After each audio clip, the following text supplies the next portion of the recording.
Welcome to our channel, a DNA test, a buried secret and a royal identity now under question. Is Prince Andrew truly a member of the Windsor family? Someone from within the palace has spoken out, confirming things that have been hidden for decades. The results are truly shocking. The consequences are historic. From secret confrontations to cover-ups within the royal family, this story could change everything we think we know about the most controversial son of the Queen. So what did Prince Philip really discover? And why is King Charles now under pressure to act? Stay with us, as what we're about to reveal is not just a scandal. It's a royal bloodline crisis. The hidden DNA test has changed everything. The story begins with whispers, small and anxious sounds echoing through the private halls of Buckingham Palace in the late 1980s. Leave a comment with number 1 to join us in uncovering today's royal tale. Don't forget to like and subscribe to the channel so you don't miss the latest videos. These are not tabloid rumors or leaks from the press. These are internal suspicions. And at the center of it all is Prince Andrew. Sources close to the palace now confirm that it was Prince Philip who ordered the DNA test. He was discreet and direct. He did not share this decision widely, not even with the highest-ranking advisors. His concern was not about scandals or rumors. It was about the integrity of the crown. The test was conducted using a medical representative and historical samples handled by trusted military contacts. The goal was to confirm that Prince Andrew, the Queen's third son, was truly his biological son.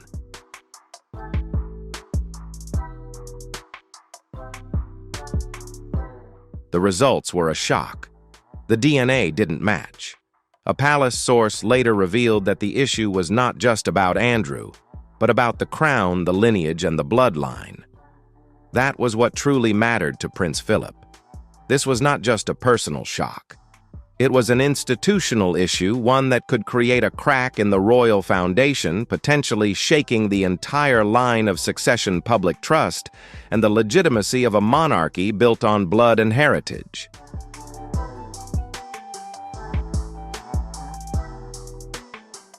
Yet this never made it to the headlines. There were no press releases, no public consequences, because the results were buried, locked away under layers of silent secrecy and royal protocol. But now, with leaked information and recovered documents, the long-hidden truth has finally emerged. And what it reveals is not just a question of paternity. It's a question of identity, power, and legacy.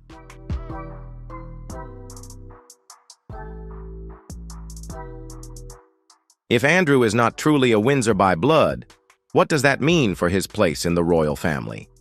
This brings us directly to the next shock: the dangerous ramifications of royal bloodlines and the price paid when questioning them. A question of blood and power. In a monarchy, blood is everything. Blood is not just symbolic. It determines titles, inheritance, and privileges. But what happens when someone raised as royalty isn't truly royal? When Prince Philip received the DNA results in the late 90s, they revealed an uncomfortable truth. The results showed no biological match with him.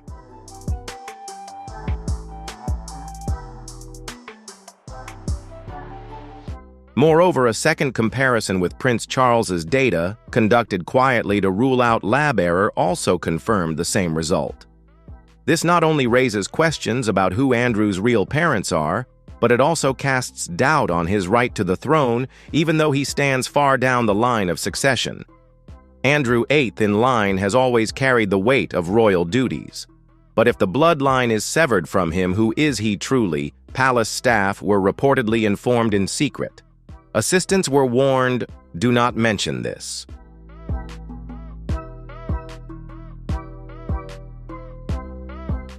Not now, not ever.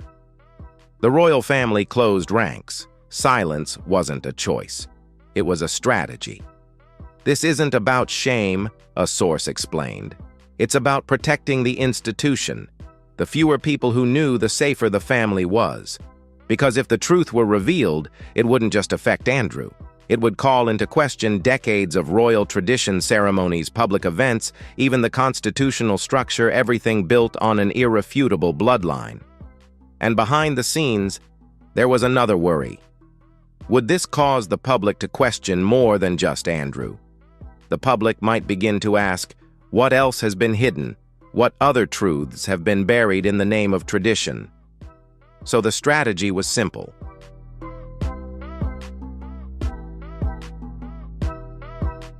No denial, no confirmation, and wait for time to erase the traces. But this strategy could only succeed as long as the secret remained buried. And when the person who ordered the test, none other than Prince Philip, learned the truth, it triggered one of the most private and tense moments between him and Queen Elizabeth that has never been recorded. Let's move to that next, Prince Philip's confrontation with the Queen. It wasn't an angry conversation. It was a controlled, serious private talk held in the Queen's private office at Windsor.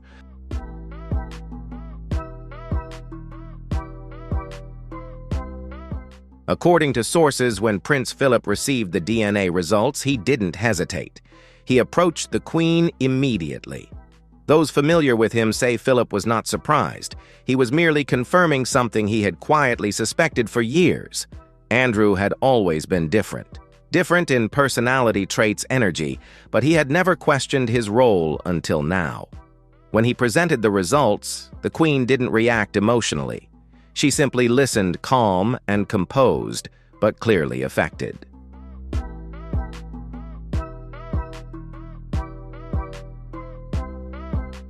Sources close to the late Duke of Edinburgh say he told her, "This cannot be revealed, not in my lifetime." And she agreed, not out of fear for her own reputation, but to protect the monarchy from collapse.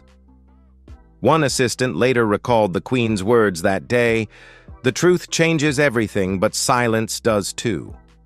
From that moment on, the DNA results were locked away for real. The documents were sealed in a palace storage room and labeled under a neutral term, "Investigation not related to succession."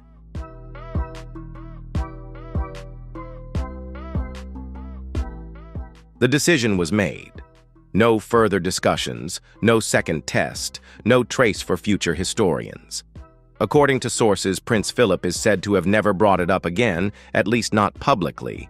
But those around him say it changed the way he treated Andrew. Not with cruelty, but with coldness and distance. For Queen Elizabeth, it was probably the hardest secret she ever had to keep, for as the head of the country, she had the responsibility to protect the crown. But as a mother, she still saw Andrew as her son. Yet the truth couldn't be hidden forever.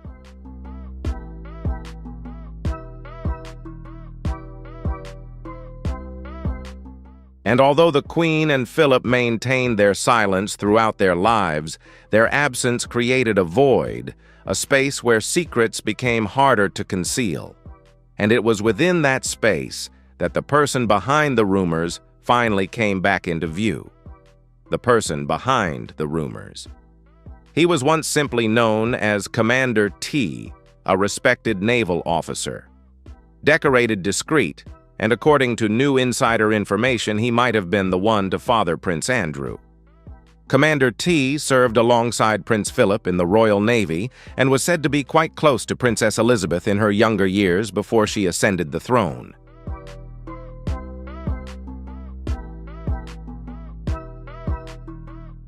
Photos of them together are rare, but they do exist, always distant. Always formal yet warm enough to spark rumors within the palace walls. He passed away in the 1970s, and after his death records related to his military and personal life became incredibly scarce. A royal historian once said, "It's as if someone went back and quietly erased his name." However, the whispers in the palace never truly died. Staff working in the early 1980s noticed the physical differences in Andrew, his skin, his jawline, even his energy. Some dismissed it as a random genetic trait. Others, more suspicious, felt that something didn't quite add up.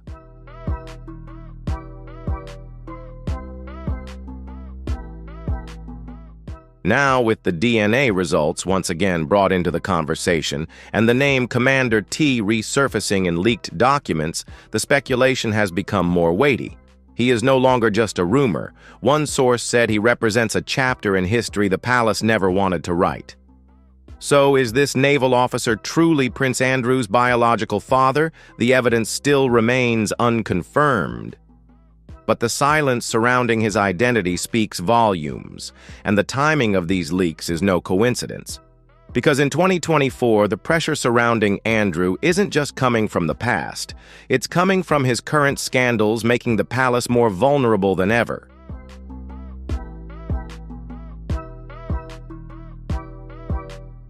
Let's explore why all of this has resurfaced and why 2024 has become the turning point of this story. Why is 2024 the turning point? For decades, the royal family succeeded in burying whispers about Prince Andrew's parentage. But it wasn't until 2024, after a series of damaging headlines, that old DNA records were pulled back into the public eye. It all started with renewed scrutiny of Andrew's public role, or lack thereof, as his name had been severely tarnished by the Epstein scandal. And even though he stepped down from royal duties in 2019, the questions kept coming.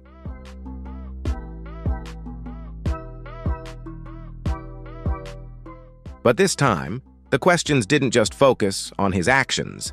They delved deeper into who he truly is. Then what really triggered the event was a leak. A retired royal archivist speaking anonymously came forward.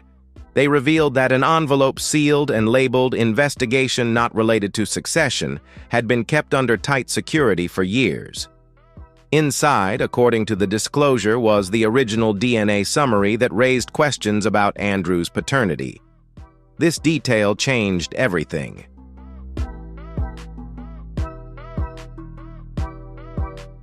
Suddenly, this is no longer just a rumor.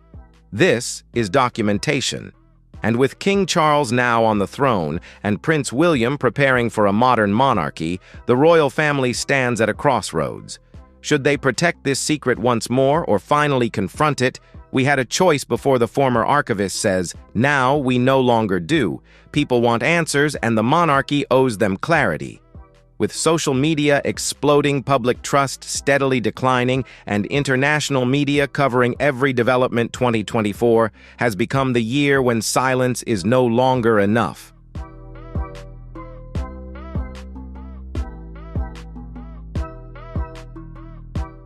And next, we will reveal how a royal staff member risked everything to bring buried documents to light. The role of the royal archivists. It wasn't a journalist. It wasn't a political figure. It was someone inside the system, someone who had worked quietly for over 2 decades, a silent presence behind the scenes, a palace archivist. According to reports, this former staff member risked it all by revealing the existence of a sealed envelope in the royal archives. The label on the envelope read, "Investigation Unrelated to Succession."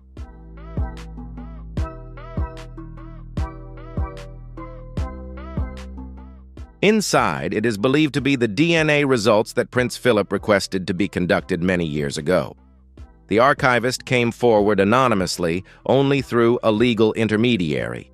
In their statement, they said, "I'm not doing this to hurt Andrew. I'm doing this because the truth matters, and it has been buried long enough." They claimed the documents were not destroyed, as some insiders had believed, but were in fact stored in a restricted section accessible only to the monarch and a select group of senior aides.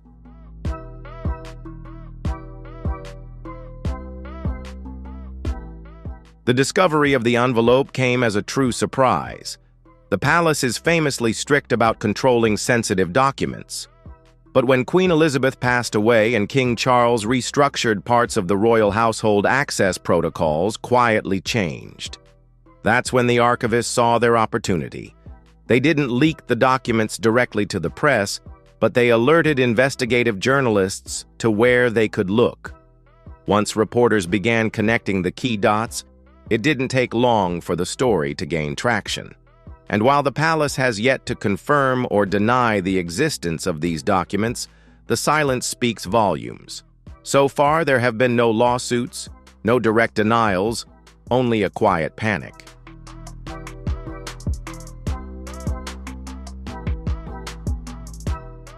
A former advisor was quoted saying, "If that envelope exists, and if its contents are true, then this goes far beyond the family. This is about constitutional legitimacy, and that is exactly why this story cannot simply disappear."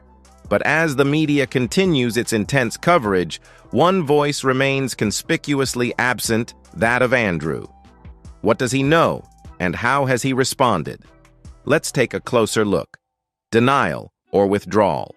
Since the story first leaked, the public has been waiting for Prince Andrew's response. Will he deny it? Will he defend himself? Will he vanish once again as he did in 2019? So far, he has remained completely silent. No statements, no interviews, nothing at all.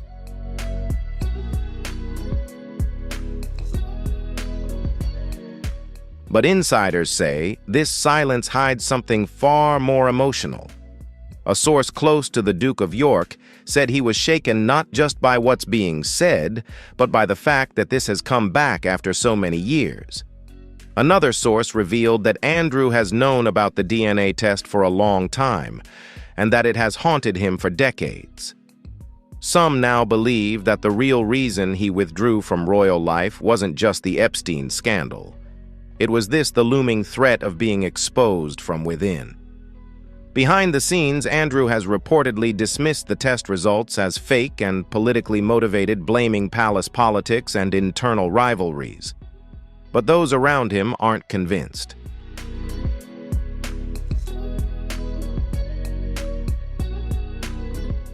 A former royal aide said, "You can deny the press. You can deny the public, but you can't deny DNA." Perhaps more telling is the strained relationship between Andrew and his brother King Charles. According to sources, the two haven't spoken directly in weeks. Their last known communication is said to have been through aides, and it was described as cold, possibly even awkward. Some believe Andrew still sees himself as a royal by birthright, regardless of the test. What do you think about the relationship between Andrew and King Charles in light of all this? Could the DNA controversy forever alter their futures and the future of the royal family? Share your thoughts. Leave a comment with number 2 if you agree, or 5 if you see it differently.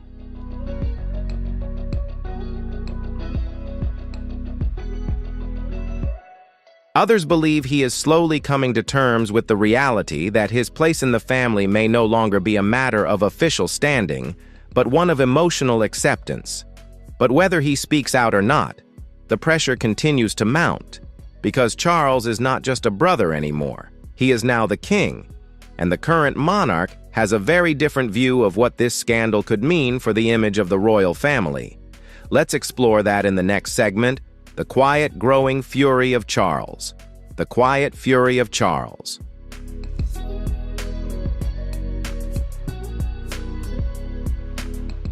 King Charles has always believed in order, image, and legacy. He has waited his entire life to ascend the throne.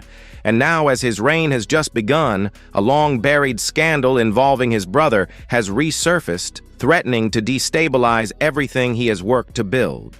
Sources close to the palace describe Charles as clearly very worried upon hearing that the DNA records have resurfaced.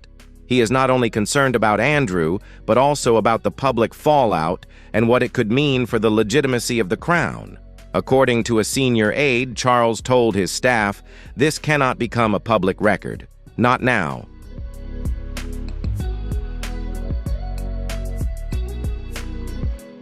Not like this.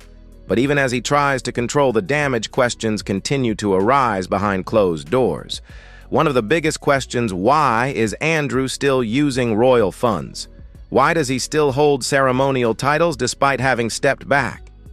The pressure is real, and although Charles has been slow to act, reports say he is considering stripping Andrew of his remaining royal roles, including honorary military titles and public affiliations.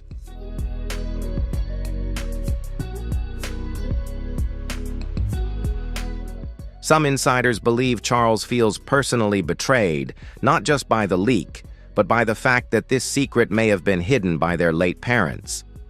A source said he hasn't just lost a brother in this. He's lost faith in the institution he now leads. But Charles also knows his limits. He cannot completely cast Andrew out without causing even more headlines.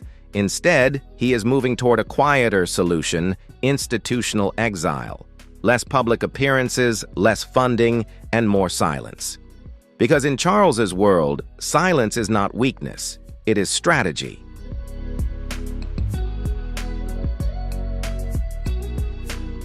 However, even a king cannot stop this major story from spreading.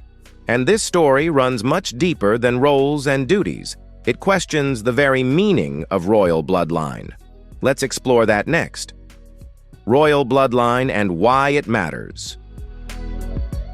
For the British monarchy, bloodline is not just symbolic. It is the foundation of power. Who you are depends on whose descendant you are, what you inherit, and where you stand in the royal order. So when DNA results suggest that Prince Andrew may not be the son of Prince Philip, it's not just family drama.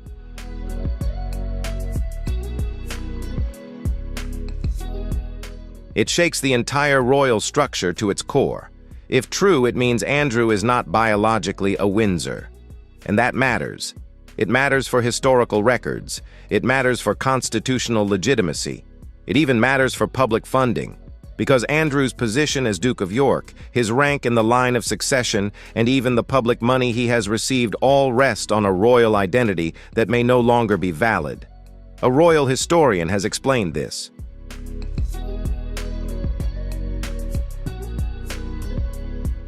The monarchy depends on bloodline, not just behavior. If that bloodline is in question, the entire system starts to shake. This scandal also forces the palace to face an uncomfortable reality. What happens when titles and biology don't match?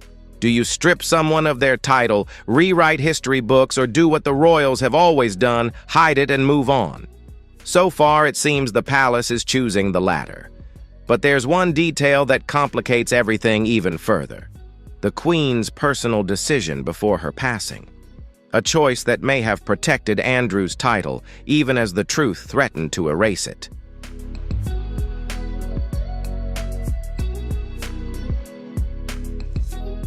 And that is what we will address next. The Queen's final decision and why she made it. In the months before her passing, Queen Elizabeth II was said to have done a lot of thinking. She knew her time was running out, and according to insiders, there was one unresolved issue she wanted to settle quietly. What to do with Andrew despite the scandal, despite the rumors, despite the whispers about DNA and succession, she made a decision. She allowed Andrew to keep the title Duke of York, but it came with strict conditions.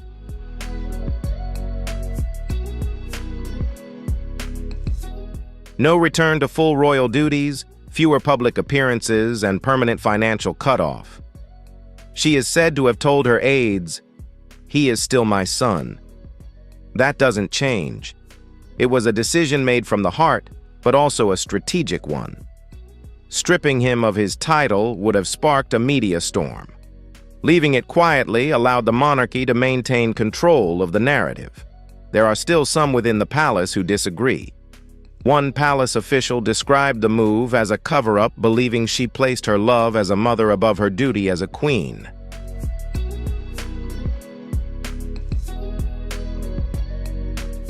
Now, with the DNA story exploding publicly, that decision is facing heavy criticism. Newspapers are calling it a royal loophole. Activists want Andrew's titles stripped, and some lawmakers are even discussing whether royal titles need to be reconsidered. Yet the Queen's decision remains. She left with that choice in place, and it's now up to King Charles to decide whether to uphold it. So now the pressure is mounting, because this story is not just about one man's identity. It's about the Crown's ability to face the truth and survive it.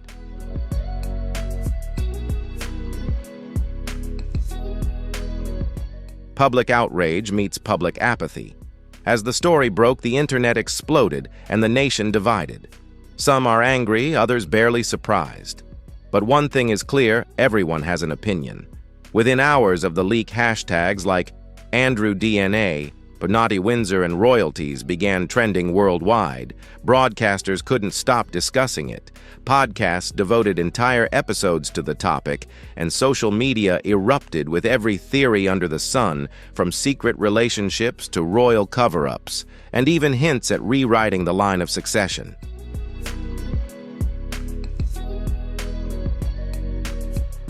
Public trust in Prince Andrew, already fragile, has now plummeted sharply. A national survey showed that 72% of participants believe the palace has been hiding the truth. Another poll found that 58% think Andrew should lose all royal privileges immediately. But when it comes to the monarchy itself, the response is more complex. Yes, some call the entire system a broken illusion, but others express sympathy for the Queen, especially now that she has passed away.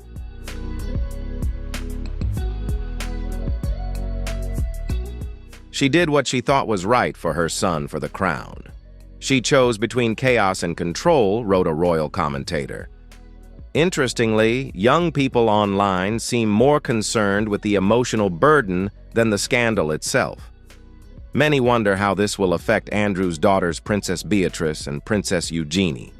Imagine finding out your father might not be who he's always said he is, read a widely shared tweet. That's pain, royal or not.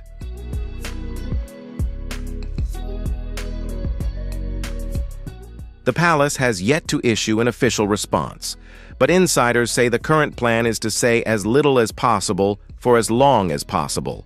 Let the storm pass. Let the news cycle run its course, wait and endure. Yet in today's world of non-stop news memes and spreading outrage, this strategy may not work forever. People want answers. Some want justice, and many simply want the truth. Because this is not just about a prince. It's about what believing in a royal family really means. And now, as pressure mounts from every direction, the next question is one that could change royal history.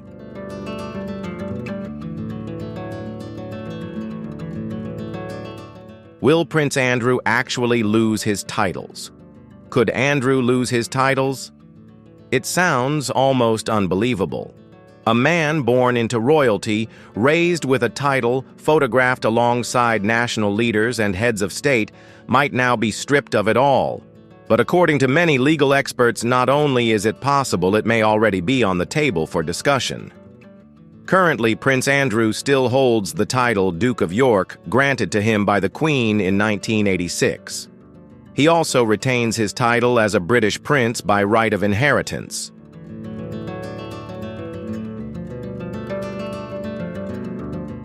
But if he is ultimately not the biological son of Prince Philip, does that still apply?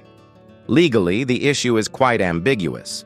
English law does not require clear DNA proof to inherit titles. Much of the process depends on the discretion of the monarch. This means King Charles can revoke those titles at any time, especially as public demand for answers grows.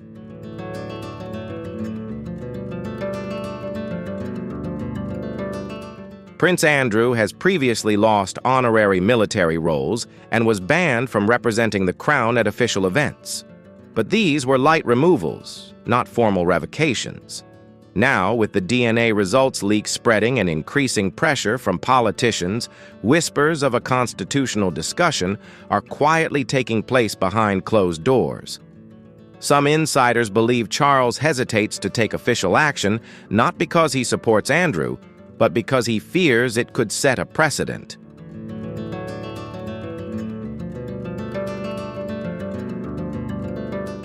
If one royal bloodline can be called into question, then what stops other royals from facing similar scrutiny?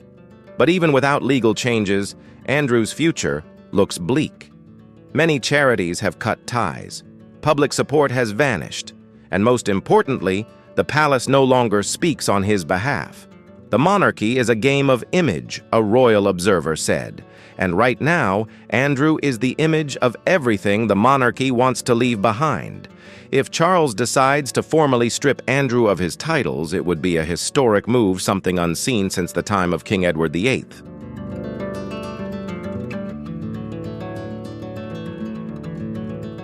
But even if the law says it's possible, the question remains, will the crown actually do it? Or will they once again protect the family at the cost of public trust? The answer may depend on what the monarchy wants to become: a family ruled by loyalty or a system forced to be accountable to the truth. And this is the final chapter in this ongoing story: what this DNA scandal could mean for the future of the crown. What comes next for the monarchy? With the DNA scandal now dominating global headlines, the royal family finds itself facing more than just a media disaster.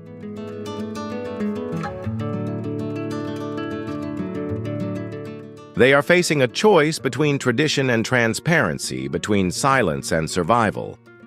Inside the palace, senior advisors are rushing. Some are pushing for damage control, while others are advocating for a thorough internal review. One insider described the atmosphere as tense and uncertain, adding, "No one knows what Charles will do, not yet." King Charles is in a difficult position.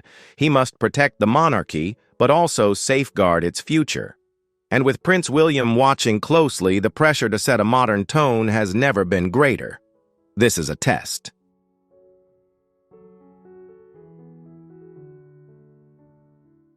A political analyst said this is not just about Charles's leadership, but also about the relevance of the monarchy in a world that no longer blindly accepts fairy tales. So what are the possible outcomes? One option is that Andrew is completely removed from public life. No titles, no funding, no public appearances, just quietly stepping back into private darkness. Another possibility is that Charles will handle the matter subtly, through internal adjustments, never directly confirming the DNA story. The most dramatic path would be an official royal statement acknowledging the controversy, affirming Andrew's stripping of royal titles, and emphasizing the crown's commitment to the truth. But so far, no such statement has been made.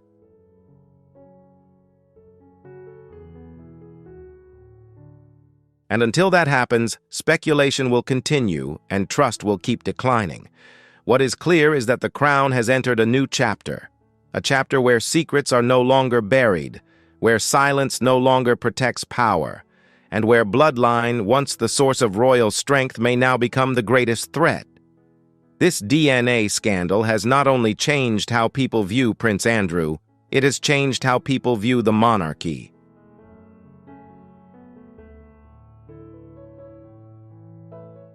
And whatever the palace decides next, there is one undeniable truth: the crown will never be the same again. If this DNA scandal is true, the royal family may never be the same again. What do you think about the changes happening within the royal family? Could this truth be a turning point for the monarchy? Share your thoughts in the comments and join the conversation with us.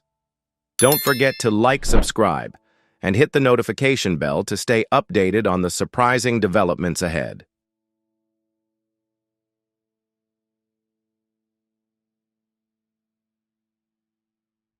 Welcome to the channel.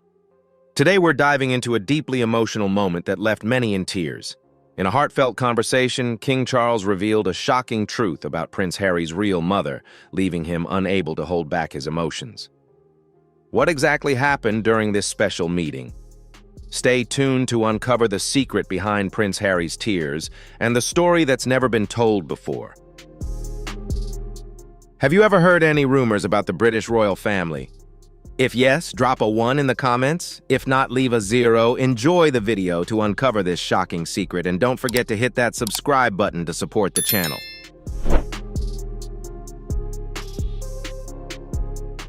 A royal letter once sealed in sorrow and buried in silence has finally been revealed. It is the final message from King Charles to Prince Harry. An eerie phrase emerges from the letter: "I cannot tell you, not because I don't love you, but because the truth will break you." This is the moment when Harry learns the truth about his biological mother. Historians are stunned, the palace is in turmoil, and Harry must finally face the truth he never wanted to know. This is not only a family secret, but also the most carefully guarded lie of the crown.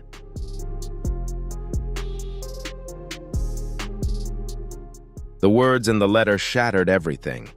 It had been hidden, forgotten, and sealed away for nearly 4 decades in the royal archives. But when the letter was revealed, it not only raised countless questions, but also cracked the foundation of royal history. One single line sent shockwaves. He will never be hers, not truly, because from the very beginning, he was never hers. These words are cold, profound, and carry a direct meaning.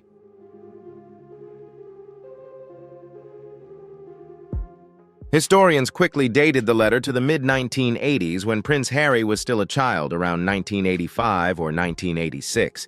This was a period of political turmoil with growing public pressure and the gradual unraveling of Charles and Diana's marriage. The letter was sent to a longtime friend of Charles, possibly a royal cleric or a spiritual advisor. Whoever it was, it's clear that Charles trusted them enough to confide in them what he could never voice publicly.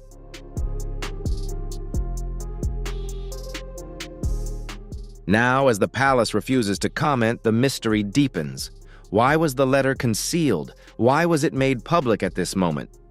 And most importantly, who is Charles referring to when he makes that statement? If it's not Diana, everything could change. When the letter was revealed, all eyes were drawn to this weighty remark. But to truly understand its meaning, we must ask, who is she and what did Charles really intend to convey?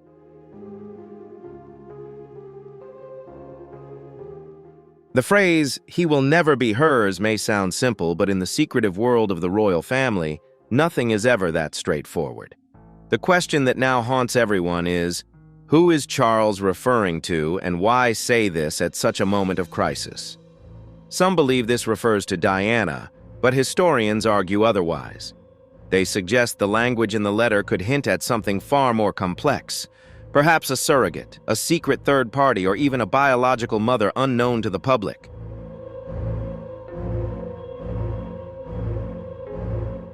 This becomes even more suspicious when we consider the timing of the letter. It wasn't written in the 1990s when the relationship between Charles and Diana had exploded into public view, but rather during the quiet tension before the public ever knew about the breakdown of their marriage. Did Charles truly think this way at that time? Who was the letter written to, a trusted advisor within the Church of England, or perhaps someone closer like the successor to Lord Mountbatten?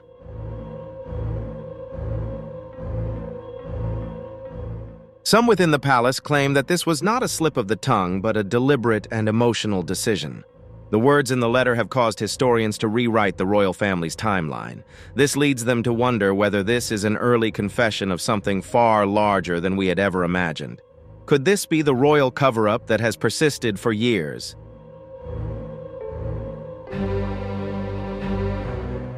The theory that Harry may have been born via a surrogate, once dismissed and silenced for decades, has resurfaced. This idea was ridiculed in the past, but now, with the revelation of the letter, it no longer seems impossible. Perhaps this is the truth the royal family has been trying to conceal for all these years.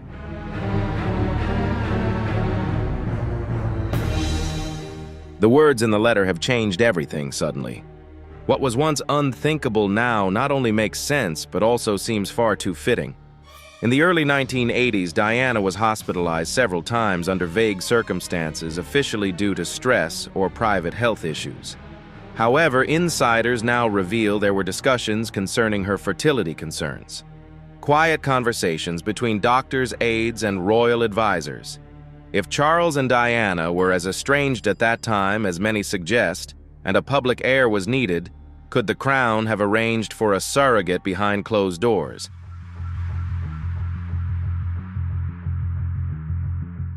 The palace holds power and motive. All it requires is secrecy. Charles's words, "not hers from the very beginning," take on a different meaning now. When considering a surrogate, Diana may have been asked to raise the child playing the role of a mother without any biological connection. This could explain the letter and her long silence. Royal experts now suggest that this theory is no longer just speculation, but may explain the emotional distance, even the lifelong sense of disconnection that Harry has always felt.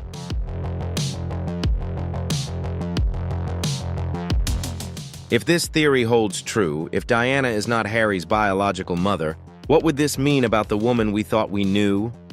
Was she part of the secret, or was she the one safeguarding it? Her silence may not have been a coincidence.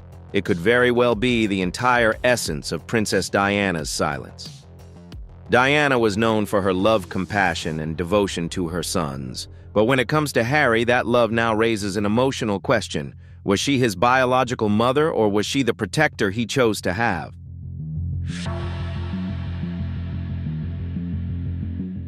Diana's love for Harry was real. That part is clear. A palace staff member recalled, "She protected Harry more than anyone I've ever seen, not just with motherly love, but as if she were shielding him from something we couldn't see." Perhaps she wasn't just protecting Harry from the press, but also from the truth. If Diana knew the truth and took it to her grave, the past could be buried deeper than anyone ever imagined. But the timeline surrounding Harry's birth raises even more questions.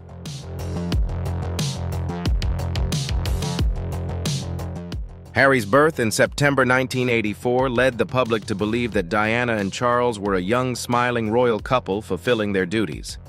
But behind the scenes, cracks were forming. Now the timeline is being scrutinized closely. Many royal watchers point out suspicious gaps in the public record. Early in 1984, Diana had a sudden hospital visit that went unreported with no images, no public explanation. When asked, palace aides simply said she was unwell, but they never specified how.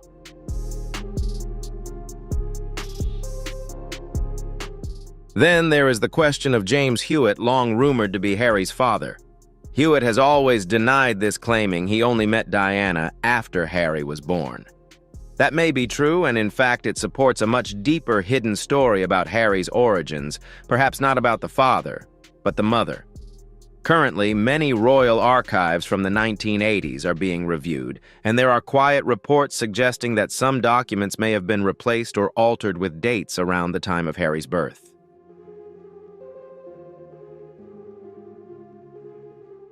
A former palace aide said, "We always followed procedure unless told otherwise.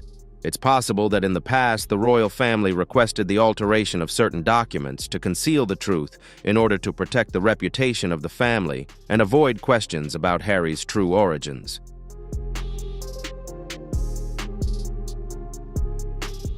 That protocol likely included covering up the truth about who carried Harry.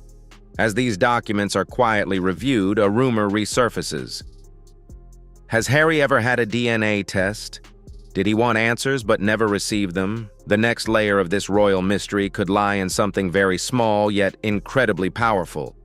The rumor of a DNA test has circulated for years, with whispers from palace insiders and hints in biographies. Some claim quietly that Harry had requested a test but never saw the results. Now, with the letter being revealed, these whispers are growing louder.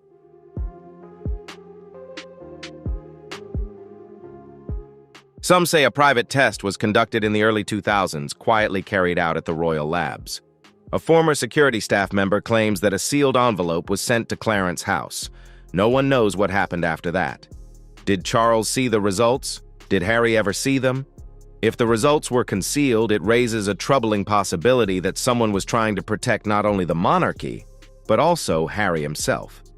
Because if the truth is that Charles is the father, but Diana is not the mother, the royal narrative would change, and Harry's entire sense of identity would be altered.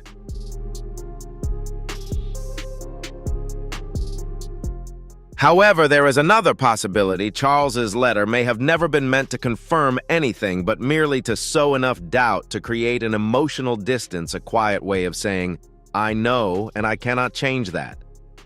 One historian remarked, "The letter feels like guilt turned to ink." If that is the truth, the dilemma surrounding the DNA may never be resolved, as the real damage is emotional. As whispers turn into questions and silence transforms into suspicion, one man remains at the center of the storm: King Charles.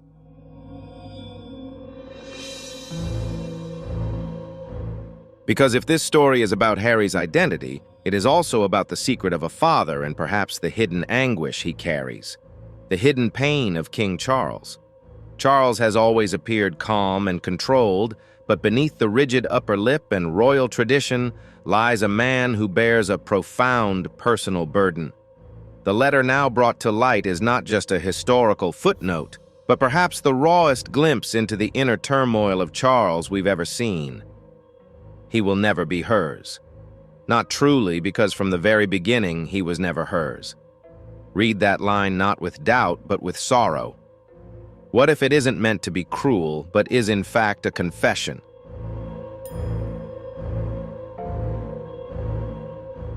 If that's Charles trying to put into words what he's struggled with for years, many close to the royal family have noted that the relationship between Charles and Harry has always been strained. Public events unfolded formally but lacked warmth, and the colder tone became more apparent as Harry grew older. Some attribute this to generational differences, but insiders see something else: emotional avoidance. A former palace aide reflected, "Charles seemed to never know how to emotionally connect with Harry as if he wanted to, but didn't know whether he should." If Charles knew that Diana wasn't Harry's biological mother, that emotional wall might be his way of coping with the pain, distancing himself from something he couldn't speak of. And now, as King Charles, he's more than ever the center of attention. But what if the crown isn't the heaviest burden on his shoulders? What if it's this secret? A silent pain that has lasted for decades, but Charles isn't the only one who feels the weight of this mystery.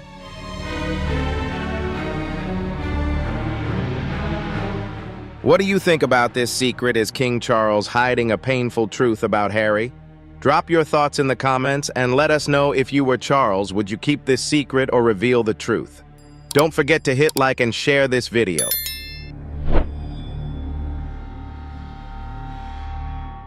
From the very beginning, Harry showed signs that he knew something was different. Even before the memoir, before the headlines, before Meghan, there was a boy searching for something. Something that no one could name until now, the lifelong sense of difference Harry has felt. He called himself the Spare. But what if that title isn't just about royal rank, but about identity?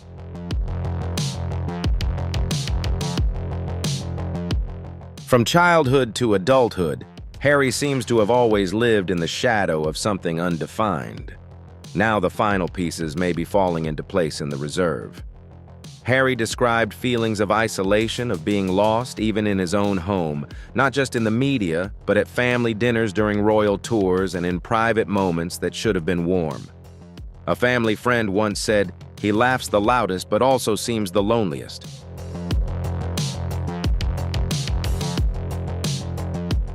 Teachers recall Harry asking questions that other children didn't, not just about the world, but about himself. Where do I come from? Why do I feel so separate? At the time, it sounded like typical teenage anxiety, but now it seems more like a quiet call for truth. Then came Meghan. She didn't just love Harry, she listened to him and encouraged him to seek out the difficult questions he had always been asking. Meghan is said to have told a close friend, "Now he wants answers deeper than just his lineage." Could this lifelong sense of difference stem from a biological issue?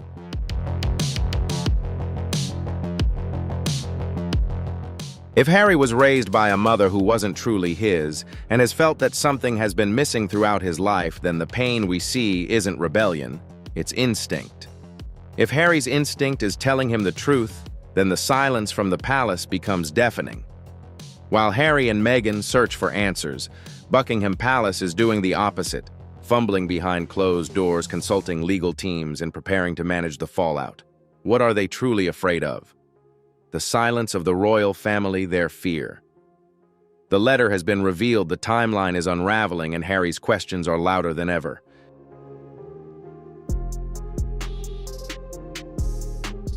But inside Buckingham, the palace remains in absolute silence. Silence without statements, without explanations. Just quiet corridors, tense meetings, and growing panic.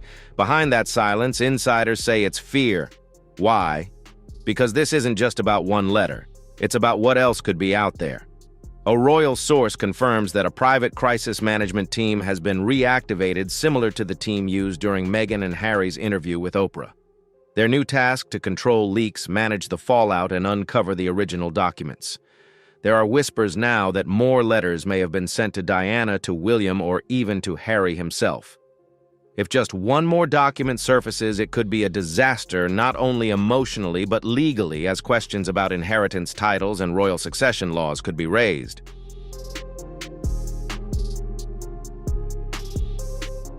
The legal team is reportedly examining the royal family's ability to conceal documents under the Official Secrets Act. British media are under pressure to avoid publishing any new information, but foreign media, independent investigators, and international tabloids are not bound by the same rules. Still, the truth is beginning to leak out. A royal aide recently said offhandedly, "They're not worried about the truth. They're worried about losing control of the truth." And that truth could be bigger, darker, and more damaging than anyone expected. Because this is no longer just about Harry, it's about the future of the monarchy itself, and that future may depend on one person standing between the past and the crown.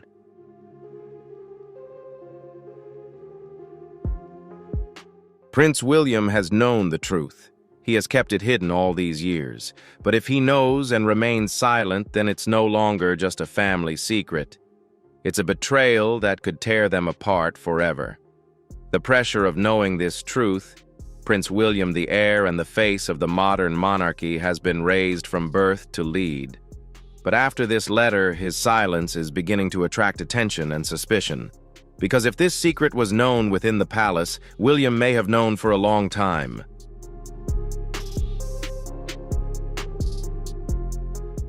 The relationship between William and Harry has always been complicated, yes, but often distant, protective, yet still guarded over the years. Harry has hinted that William always followed the script. Does that script include the secret behind Harry's birth? And if so, how long has William kept that secret? Sources close to the palace suggest that Charles may have confided in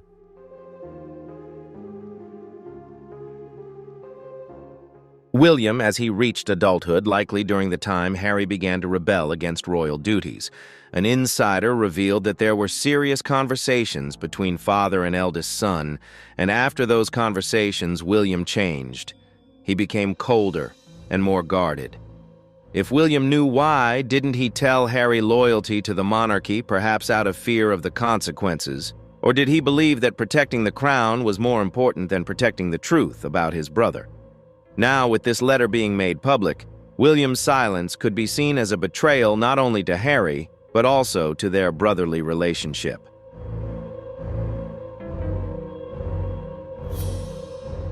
While William remains silent in London, a storm is brewing across the Atlantic in Montecito, California. Harry and Meghan are facing this truth not with silence, but with action. Behind closed doors, Meghan is said to be urging Harry to uncover the entire truth no matter the cost. Meghan, in the aftermath of Montecito, the release of the letter not only shakes the palace but also rattles the Sussex family. According to sources close to them, Meghan was deeply shaken when she read it, not just because of what it suggests about Diana, but because it confirms many of Harry's suspicions from the very beginning. Meghan has stood by Harry through royal tensions, public scrutiny, and family rejection. But this is different. This is personal.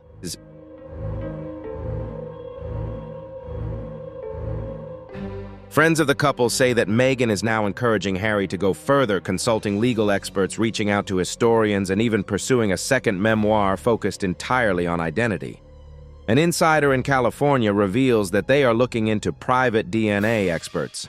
Meghan wants him to clarify not just for himself but for their children. The possibility that Archie and Lilibet's bloodline may carry a mystery is not something they take lightly. The family they are building is based on truth, not royal illusions. And in true Meghan style, she may be preparing to help Harry tell the world through a documentary, a podcast, or a new book, perhaps the next chapter in Harry's story, not about leaving the royal family, but about finally understanding where he truly comes from.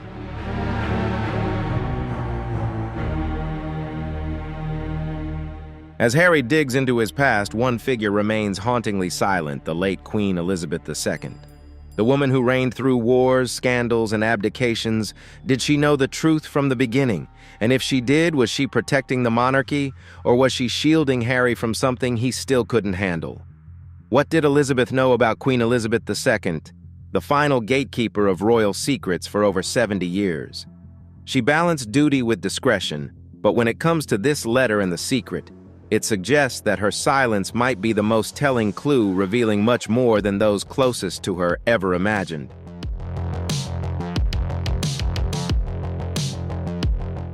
It is said that the Queen had access to all confidential records, including medical records, letters, and correspondence related to all royal births. This means she may have read the letter from Charles and possibly others. If that's true, she knew. The question is, what did she choose to do with that knowledge? Some believe she tried to handle the matter privately. A court official stated she was always 10 steps ahead. If something as significant as this came up, she would have taken steps to neutralize it quietly.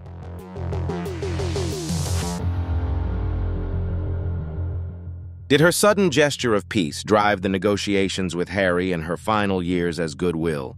The last meeting between the Queen and Harry in 2022 is now being re-examined. At the time, it was described as warm and sincere, but could it have been a silent confession, a goodbye carrying more meaning than anyone realized? The Queen may have taken many secrets to the grave, and this could be one of them.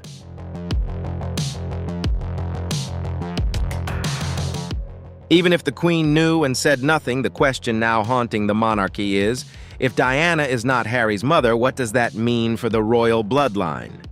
Because the crown is not just about ceremony, but also about legacy, and this secret could shake its very foundation with profound implications for the core of royal lineage.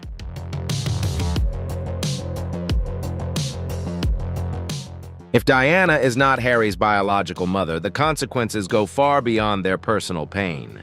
It strikes at the heart of what defines royal lineage inheritance: every royal title, every position in the line of succession. Everything depends on one thing: proven ancestry. Prince Harry is currently 5th in line to the British throne, with his children Archie and Lilibet closely following behind. But if it were proven or even widely believed that Harry's maternal link to Diana is false, would that affect their status? Could it strip them of their royal privileges?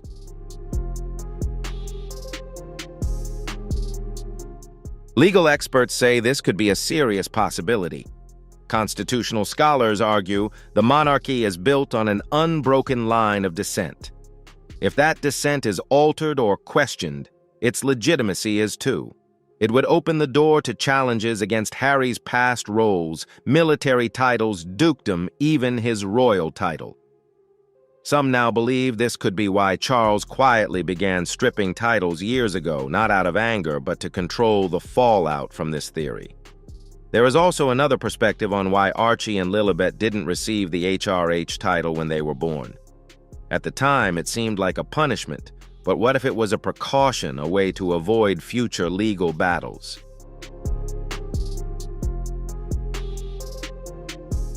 In a monarchy built on blood, every drop of blood matters. If the monarchy is willing to reshape its rules to conceal this truth, what does that say about the relationship between father and son?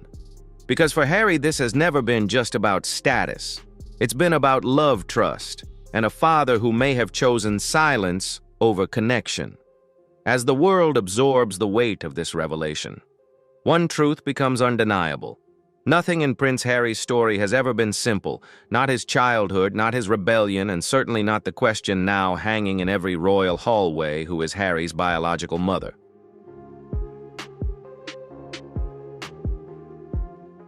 The final letter, believed to have been written by King Charles at the twilight of Queen Elizabeth's reign, is very short, but insiders say it was never meant for the public. It was a private farewell from a father to the son he could never fully reach. I raised you in the shadows of my own, but not in my truth. I hope one day you can forgive me.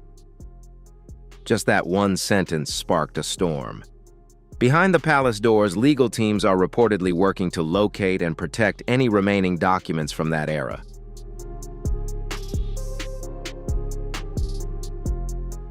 Meghan and Harry are reportedly weighing their next steps. The truth, they say, is now more important than tradition. But what about William's sources say he remains silent? His public face hasn't changed, but behind the scenes, this revelation could shatter any remaining relationship with his brother. If William knew and stayed silent, then it's not about loyalty or betrayal. The monarchy has survived wars, divorces, and abdications, but this is a potential redefinition of the royal bloodline.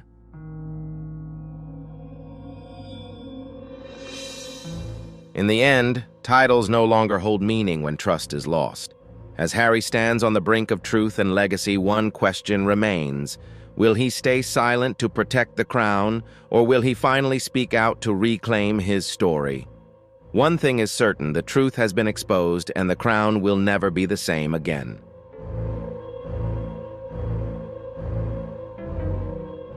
So in a truly emotional moment, Harry couldn't hold back his tears as the truth was finally revealed.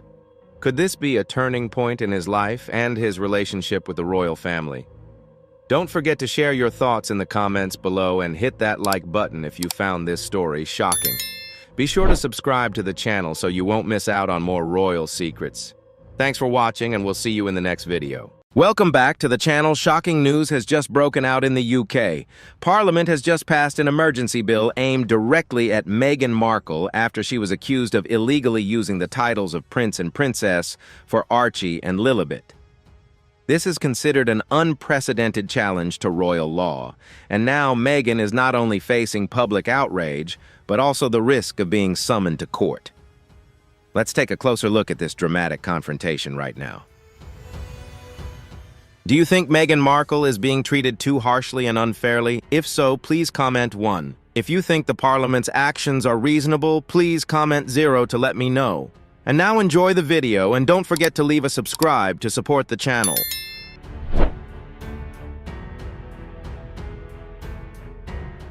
In the dead of night, beneath the stained-glass dome of Parliament, something unprecedented took place. A vote that had been whispered behind closed doors at Westminster for months. It had been discussed over tea in the private dining rooms of the Conservative Party, debated in the legal corners of the House of Lords, and finally exploded on the floor of the House of Commons. With a wave of the hand and a firm nod from the Prime Minister's bench, a bill had been passed that would rewrite the way modern royalty is viewed. A bill that would have repercussions not just in Britain, but around the world, and all because of Meghan Markle.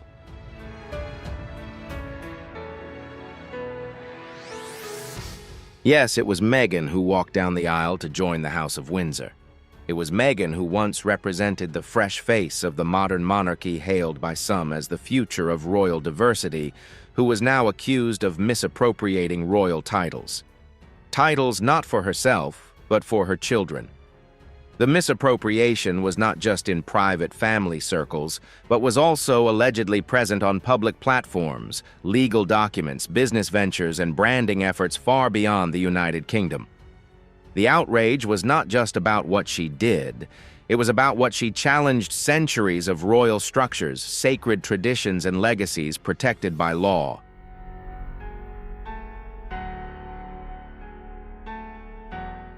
What triggered the crisis was not a single event, but a pot of water that boiled over.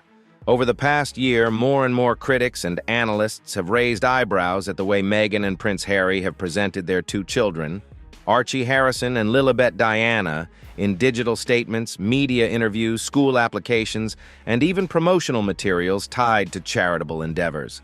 The titles Prince Archie and Princess Lilibet began to appear. Initially, many assumed it was an innocent oversight, a hopeful parental ambition, or perhaps a misunderstanding.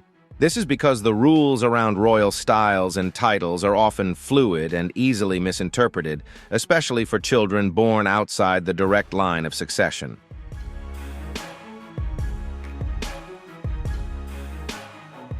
But insiders say the problem runs much deeper. Parliament has received private legal complaints from watchdog groups, legal scholars, and even individuals with past ties to the royal family, all of whom allege that Meghan has deliberately used royal titles without permission in a way that violates royal protocol and national laws that govern the sovereignty of the nation. With speculation that the Sussex's children have never been officially granted HRH status, a simmering storm has developed into a full-blown constitutional crisis.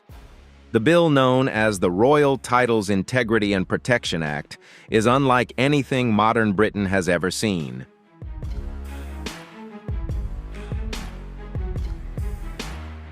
The new bill, which has just been passed by the British Parliament, has caused a stir by officially putting Meghan Markle under legal control. According to the text, Meghan has exactly 14 days to remove all unauthorized uses of her royal title from public documents, her personal website, her business papers, and even the school records of her two children, Archie and Lilibet. If she fails to comply, she will face a summons from a UK court. The listed charges include impersonating a member of the royal family, title fraud, and a serious breach of the Royal Titles and Styles Act 1953, a law that has never been used in a court case before.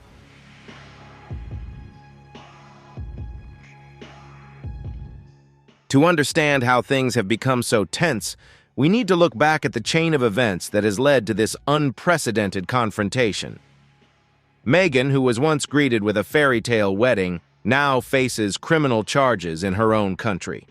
Her journey from royal bride to global sensation is a story of seemingly quiet but provocative moves and public statements that have never pleased the royal family. This is not just a family dispute. It is a legal battle that could change how Britain views royal power and its limits in the 21st century.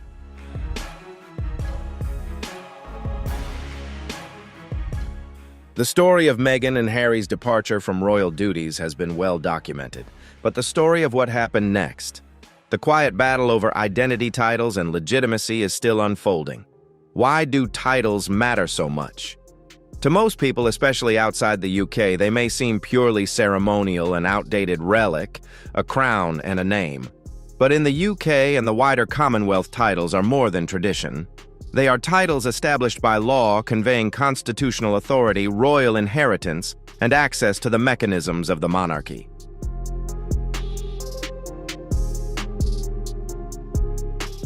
Using royal titles without permission isn't just rude, it's a violation of the structure that governs the line of succession itself. According to sources close to Buckingham Palace, the issue began to boil over when Meghan's team allegedly filed paperwork referring to Archie and Lilibet using their royal titles in their official capacity. This wasn't just a birthday card or a children's book. These were forms related to legal guardianship, school admissions tax returns, and even international travel. Government officials who reviewed the files flagged them, noting that the use of prince and princess may not have been officially approved under any royal charter or degree.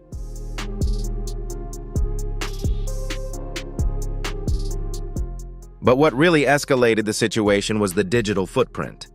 Meghan and Harry's Archivist Foundation website, according to many legal observers, contained sections where the children were listed by their titles without any disclaimers or context. Press releases and public statements were seen as leaning on the royal brand while distancing themselves from the crown's responsibilities. Critics called it hypocrisy. Parliament called it fraud. The implications were staggering. If Meghan were found guilty of using these titles without official approval from the Crown, her actions could fall under laws typically used to prosecute individuals who impersonate law enforcement officers or counterfeit military medals.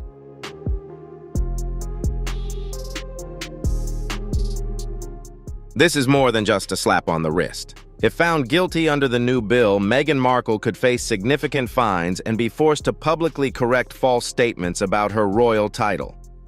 In the most serious scenario, she could even be banned from entering the UK based on national security protocols. This leaves many wondering, how did a seemingly personal dispute escalate into a state matter with direct intervention from Parliament?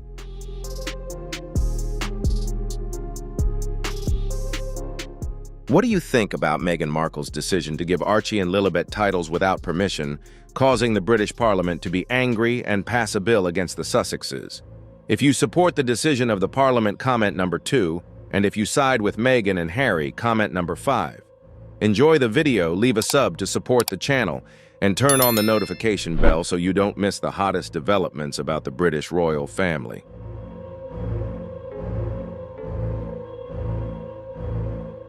According to reports from The Times and The Guardian, the story has been brewing since early spring when members of the House of Commons began discussing the Sussexes' unchecked use of their royal titles abroad. Pressure has come from conservative groups, legal scholars and traditionalists concerned about the dangerous precedent that commercialization of royal titles would set. Conservative MPs, along with a significant portion of the Labour Party, have pushed through the bill called the Protection and Integrity of the Royal Titles Act, which passed its first reading with remarkable speed and bipartisan support. Even skeptics were surprised by the determination and speed with which Parliament moved.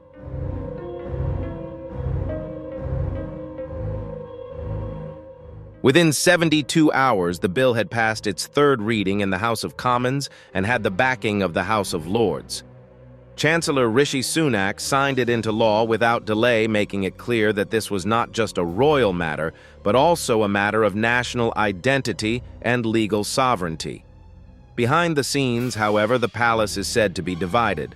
Sources say King Charles is torn between protecting the reputation of the monarchy and shielding his son's family from public humiliation. Camila is said to be deeply concerned about what this means for the royal family's image, especially after years of trying to restore her public image.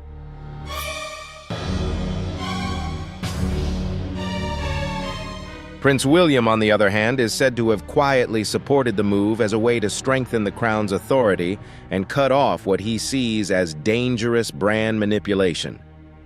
As for Harry, his silence has been remarkable. Neither he nor Meghan have issued an official response since the bill was passed. No press releases, no interviews, not even a public denial. Their silence is starting to speak louder than any words. Why aren't they defending the use of the title, and why is Meghan taking legal risks for what many might consider a trivial name on paper?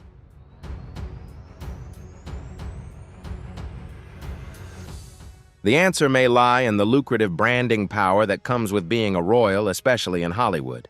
Titles open doors, help land interviews, and bring prestige, admiration, and even sponsorship.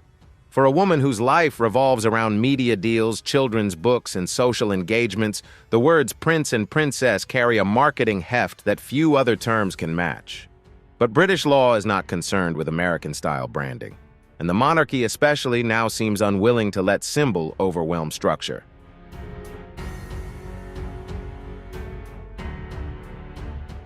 At a time when the monarchy is under intense scrutiny, from rumors about King Charles's health to growing Republican movements allowing the unauthorized use of the title could disrupt more than just its public image. It could set a legal precedent that could cause chaos for a centuries-old institution. This video takes you behind the scenes of that chaos. We'll take you through the events that sparked the fury of Parliament, the closed-door conversations between lawmakers and palace insiders, and the legal consequences Meghan now faces. You'll see the real-life consequences of treating the royal identity like a brand. By the end, you'll understand not just the law, but the legacy at stake.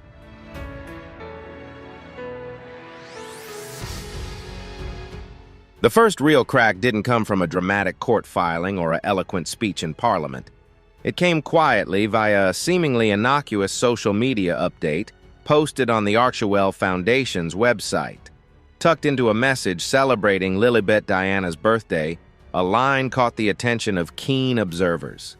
"We are delighted to celebrate Princess Lilibet's special day with community donations made in her honor." The word princess wasn't just a parental term of endearment, it was official, deliberate, and repeated. Within hours, the story had gone viral on royal-watching forums.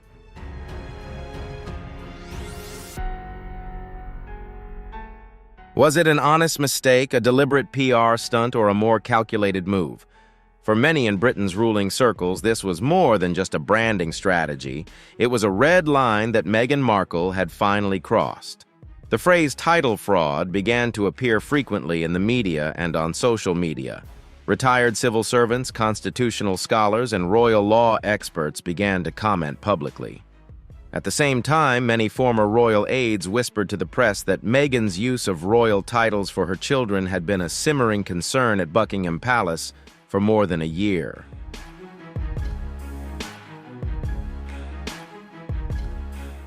The core of the scandal is emerging the sense that the Sussexes, Harry and Meghan, are trying to redefine the concept of royal on their own terms.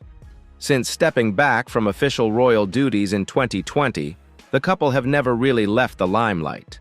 They have insisted on a desire to retain some of their royal identity, especially the global recognition that comes with it. Although Queen Elizabeth II has allowed them to keep the titles of Duke and Duchess of Sussex, their use of the HRH His/Her Royal Highness titles has been quietly suspended, and the pair have been told they will no longer be official representatives of the crown.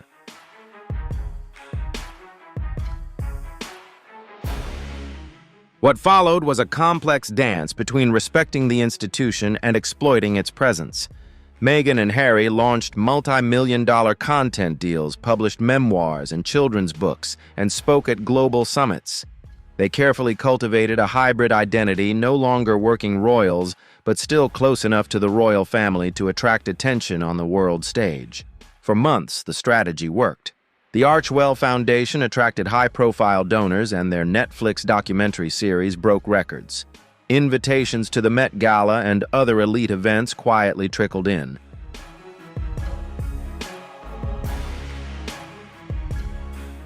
However, mentions of the titles have since begun to appear more assertively, particularly in digital and legal documents associated with their children. Critics have pointed to charity documents, press releases, and travel documents allegedly filed with both the British and U.S. governments that include the titles Prince Archie and Princess Lilibet. Neither title has ever been officially confirmed by Buckingham Palace through a public statement or new diploma, which is the usual way for titles to be officially bestowed on royal offspring. Yet, on American soil, the Sussexes are being introduced to the world not simply as members of a famous family, but as full-fledged royals.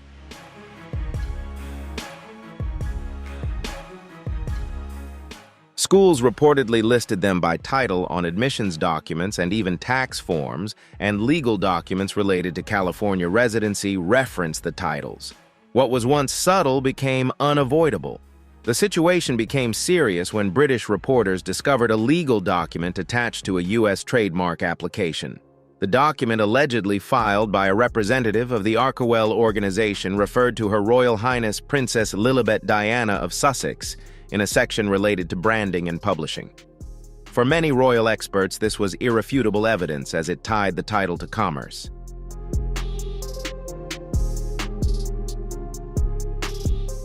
The monarchy, a centuries-old institution defined by tradition, is now being dragged into the realm of market capitalization. Within 48 hours of the leak, a firestorm had erupted in the British Parliament. Some lawmakers who had long criticized the Sussexes' independence from traditional royal duties seized the moment. MPs on both sides of the political aisle began drafting formal complaints to the Prime Minister's office. Legal experts were called in to assess the viability of a law to curb the unauthorized use of royal titles. And in private whispers, rumors began to spread that King Charles himself was deeply uncomfortable with the use of titles he had not formally bestowed.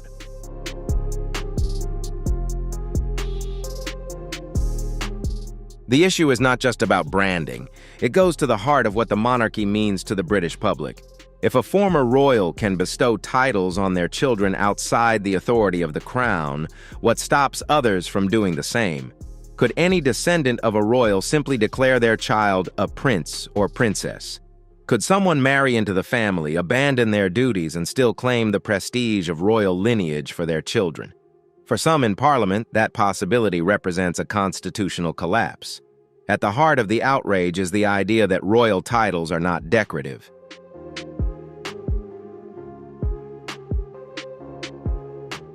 They are legal representations and symbols of national identity, defining lineage and tying individuals to the very fabric of British governance. Unauthorized use threatens not only the perception of the monarchy, but also the functional integrity of the succession. With King Charles's reign still relatively new and public sentiment towards the crown shifting following the death of Queen Elizabeth, there has been growing pressure on Parliament to assert legal control. The push for action has escalated after a number of legal figures, including a retired High Court judge and a former Solicitor General, published editorials. They argued that unapproved use of the title could constitute a breach of the Royal Titles and Styles Act.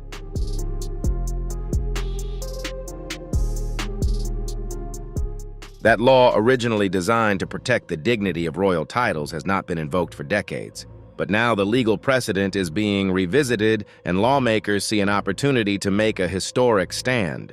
One of the most vocal was MP Geraldine Rowe, who delivered a scathing speech. "We cannot allow individuals who have abandoned the responsibilities of the monarchy to continue to exploit its assets in ways that benefit them financially," she said. "They are diluting what it means to the rest of us," she continued. "Royal titles are not toys. Using them without authority is not only dishonest, it is dangerous."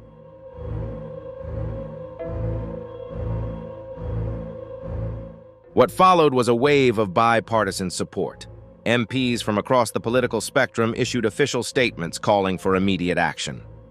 Public petitions began circulating online, some gathering more than 100,000 signatures in a matter of days, calling for a legal framework to limit the indiscriminate use of the title.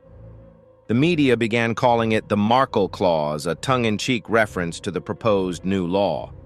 And behind the scenes, the palace remained silent, but not idle. Insiders reported a series of exchanges between royal advisors and the Prime Minister's legal team.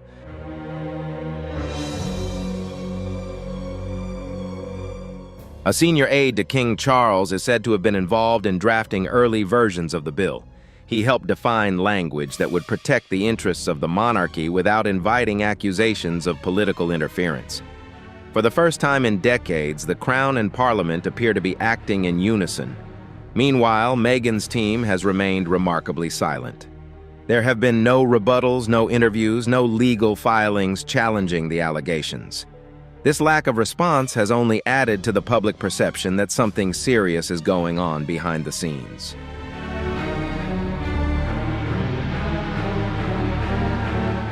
Was Meghan seeking legal advice, preparing to comply, or preparing to fight for Parliament?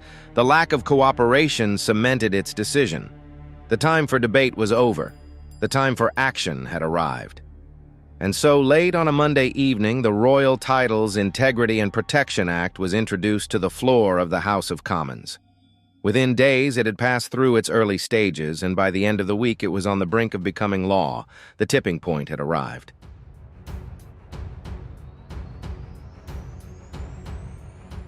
A high-profile couple's attempt to brand themselves through their royal heritage has sparked a legal and political backlash. The consequences extend far beyond Sussex, California. What began as a birthday announcement has ended with Parliament preparing to drag a duchess into court. And for Meghan, the countdown has begun. It's not a normal day in Parliament. The session has been extended by 3 hours to accommodate what officials have called an emergency debate.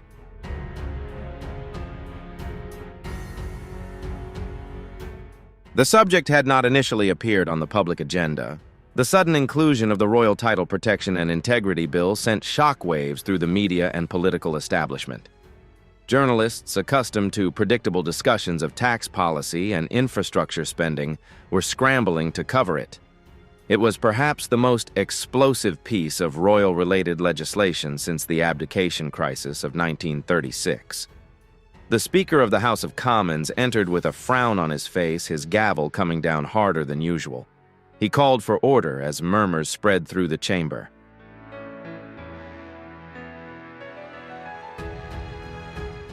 In the front row were MPs with thick files, many of them labeled Royal Secret Affairs. Tension hung in the air. Those familiar with the inner workings of Parliament could tell that this was not a ceremonial move designed to generate headlines.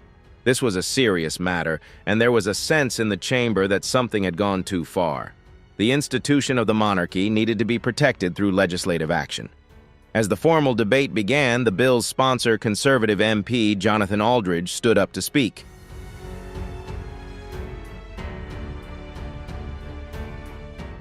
A staunch monarchist and former legal advisor to the Home Office, Aldridge's words were carefully chosen but filled with anger. "We are gathered here today not to strip anyone of their dignity, but to preserve the dignity of an institution that defines us as a nation," he said. "The unauthorized use of royal titles, particularly by individuals who have formally retired from service to the Crown, cannot go unchecked. This is not about family disputes. This is about the integrity of the nation." A murmur of approval followed.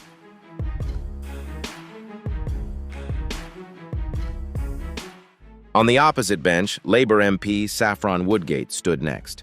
Not a known royalist, Woodgate surprised even her colleagues with the seriousness of her tone.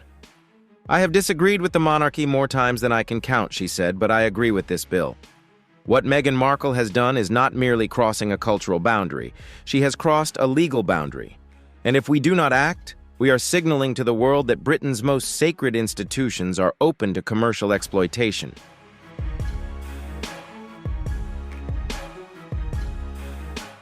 The chamber erupted in cheers and applause, briefly interrupting the debate as the chair banged the gavel and called for silence. Outside in the media rooms, broadcasters scrambled to change the night's coverage.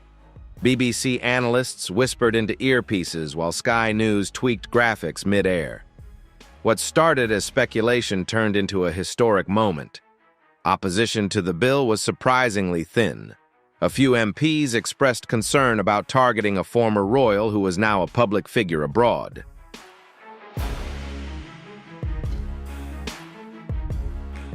Liberal Democrat MP Hannah Markham warned of the international backlash that could result from pursuing legal action against a former duchess now living in the U.S.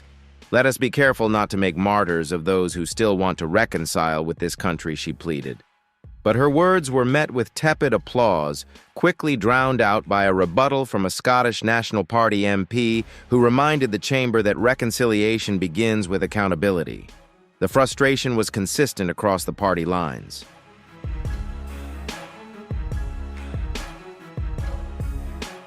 Some lawmakers expressed outrage at the idea that royal identity was being rebranded as what one MP called a lifestyle accessory. He pointedly referred to the use of titles on Netflix promotional material and book launches. Conservative MP Elspeth Troway scoffed, "If we allow this to continue, every celebrity whose cousin is married to a member of the royal family will be able to sell tea towels stamped with the crown." But perhaps the most moving moment of the night came from an unlikely source, veteran MP Sir Clive Fenwick. He has been a quiet presence in the House of Commons for more than 30 years.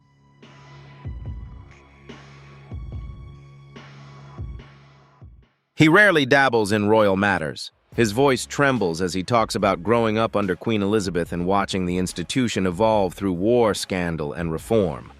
"The monarchy is not perfect," he says. "It has stumbled, it has been criticized, it has even been vilified. But it has survived. It has endured because it is anchored by rules.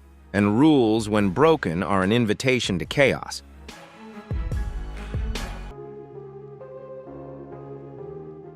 As he sat down, a momentary silence fell over the chamber. Even seasoned commentators admitted they had never seen Parliament unite around a royal issue with such clarity. The bill itself was simple in wording but powerful in its impact. It imposed criminal penalties on individuals who used British royal titles in any official legal or commercial capacity without the approval of Buckingham Palace or the monarch. It created protections for satire and fiction, but made it clear that any real-world use tied to a contract financial gain or public representation would require the approval of the Crown.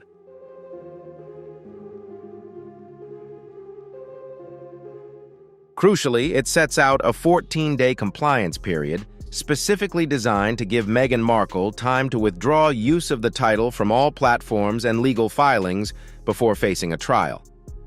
During the debate, MPs read out excerpts from trademark applications allegedly filed by Meghan's legal team in the U.S. They used them as evidence that the unauthorized titles had moved beyond cultural use into the realm of commerce. "You don't trademark a child's name unless there's financial value to the name," one MP said, holding up the filing. "And you don't assign the prefix princess without authority unless your intention is to create legitimacy."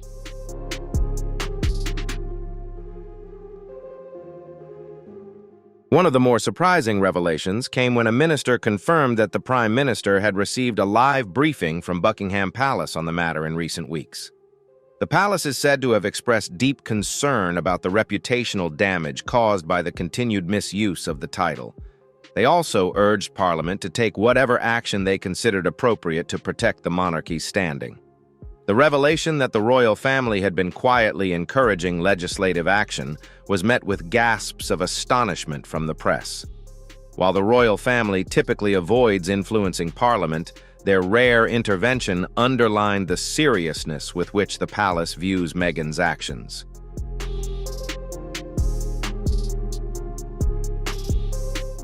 As the debate dragged on into the evening, a consensus emerged.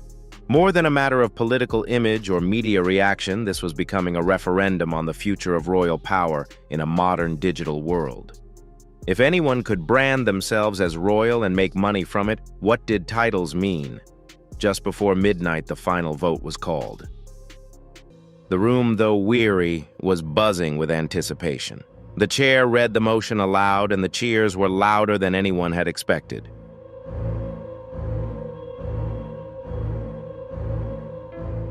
Harry thought about how family traditions are passed down. They're not always written down or spoken aloud.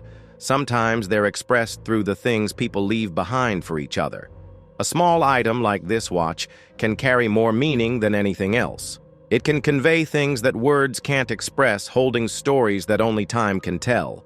This watch had done just that. It had moved through generations in the family without ever being forgotten, and now it had come to Archie, creating a thread that connects the generations.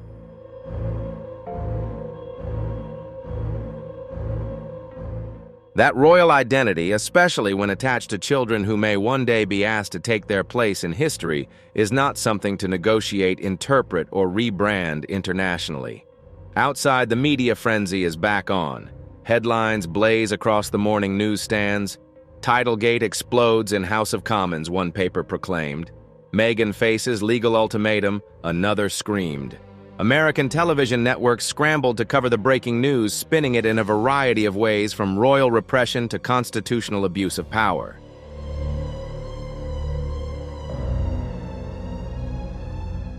But inside Westminster, the mood was neither celebratory nor vengeful. It was calm, determined, and acutely aware of the historical weight of what had just happened. The heated debate did more than expose the cracks in the Sussex's story. It forced Britain to confront anew the question it had been avoiding since Harry and Meghan left the palace gates. Can someone really leave the monarchy while still carrying its crown in their pocket? At first glance, the Royal Titles, Integrity and Protection Act seemed straightforward.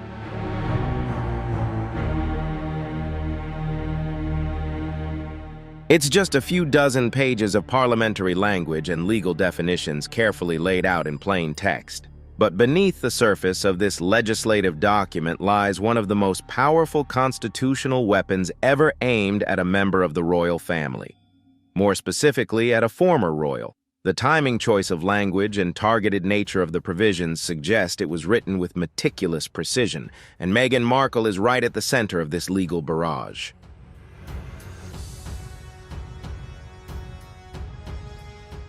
The bill's formal preamble begins, "An act to preserve the dignity and constitutional role of royal titles in the United Kingdom."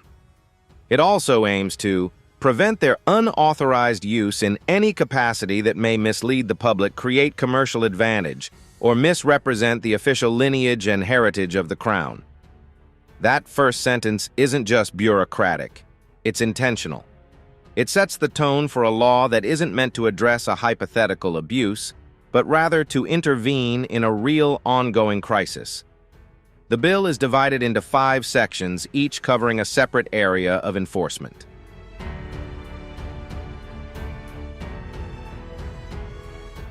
These areas range from digital media to legal documents, and it carefully carves out exceptions for use in satire, parody, and journalism. In short, it's not about policing language. It's about restricting the unauthorized use of titles in any context where they might imply legitimacy, endorsement, or institutional connection. Part 1 of the bill sets out the definitions. Here, royal titles are explicitly defined as any title granted by a degree including Your Highness, Prince, Princess, and any title associated with royal decrees or family affiliation.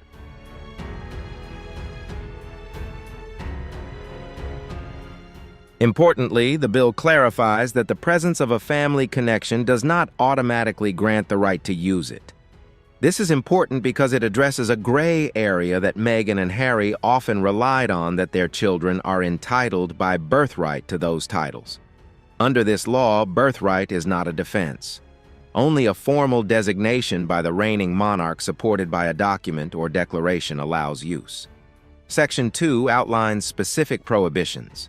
It prohibits the use of royal titles in any public documents, promotional material, or digital platforms unless authorized.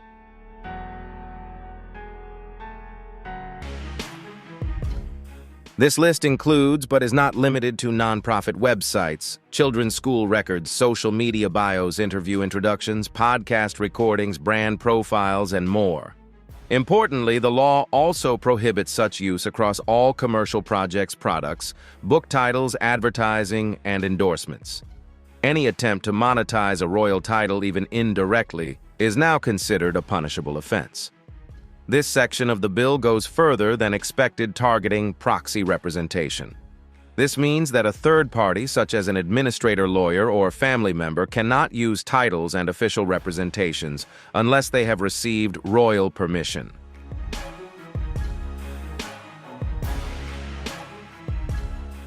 This wording eliminates the possibility of plausible deniability or outsourced branding decisions. It places responsibility on individuals regardless of who disseminates the title. Section 3 deals with enforcement. This is where the bill gets particularly aggressive.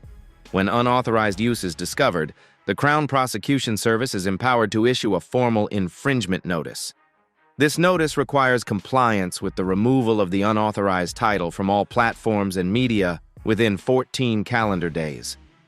The clock starts ticking from the moment the notice is issued.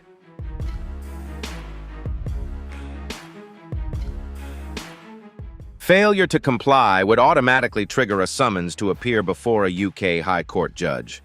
The bill also sets out penalties. First-time offenders would be fined up to £250,000 for each instance of misuse of the titles. That means if the titles appeared in 10 different legal or commercial documents, Meghan could theoretically face a total fine of $2.5 million. More importantly, repeated or deliberate breaches could result in criminal charges with penalties including a formal ban. In extreme cases, UK-based assets tied to brand activity could be frozen.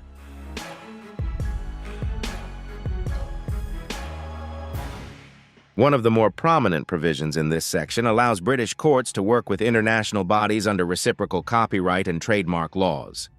In simple terms, this means that the government can reach across borders to compel digital platforms based in the US or elsewhere to remove content or material containing unauthorized titles. While enforcement would require cooperation through mutual legal assistance treaties, this mechanism has now been codified in law. The provision is clearly designed to prevent the Sussexes from using US-based protections to shield their branding activities from UK scrutiny. Section 4 deals with exemptions.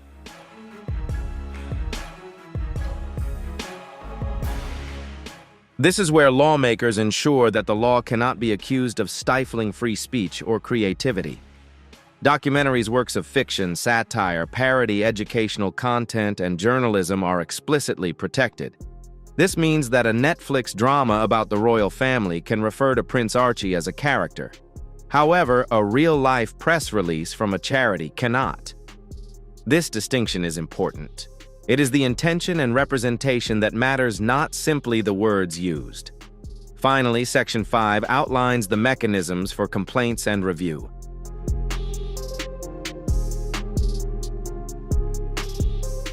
If someone receives a notice of infringement and believes it is flawed or politically motivated, they can file an objection within a 14-day compliance period. A special judicial panel will be set up to review such cases within 30 days of filing. The panel must include at least one judge with experience in constitutional law and one expert in royal protocol. This measure, while procedural, has been included to ensure the law will stand up to scrutiny in both domestic and international courts. But while the bill is written in legalese, its political and cultural implications cannot be ignored.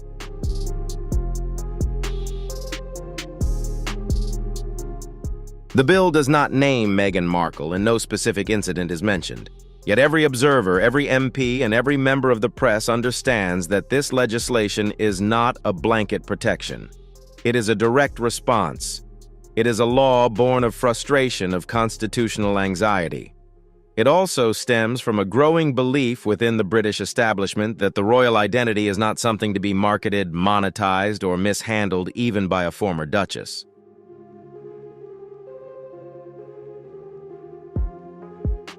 According to senior government officials, the Royal Titles Integrity and Protection Act went through no fewer than 7 internal drafts before it was passed. The drafting process involved extensive consultation with legal experts, constitutional scholars, and even experienced former royals. Fierce debates took place behind closed doors over the scope of the law, weighing how far it should go to protect the institution without provoking an overreaction.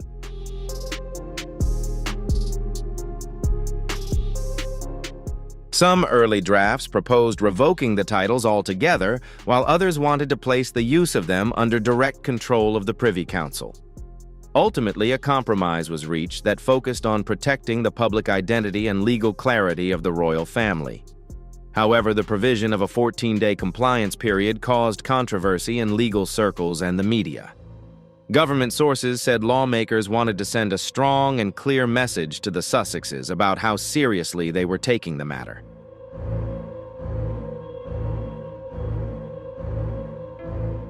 This isn't about symbolism, it's about implementation, and they want Meghan to know that hesitation will be seen as resistance. Silence, they imply, will speak volumes. What makes the bill all the more explosive is its timing. Introduced so soon after Meghan and Harry's most recent appearance at a high-profile Hollywood event where they were introduced with eye-catching titles, it feels like an act of retaliation. But defenders say it's too little too late.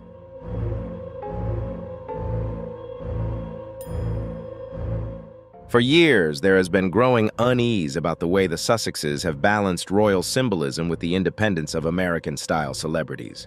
The law, they say, merely restores lines that should never have been blurred. But legal experts warn that enforcement will be challenging. Cross-border enforcement is notoriously slow, and Meghan is no longer a UK resident. While her projects may include links to Britain, most of her operations are based in the US. But the message is clear: the UK will no longer allow royal status to become a global free-for-all.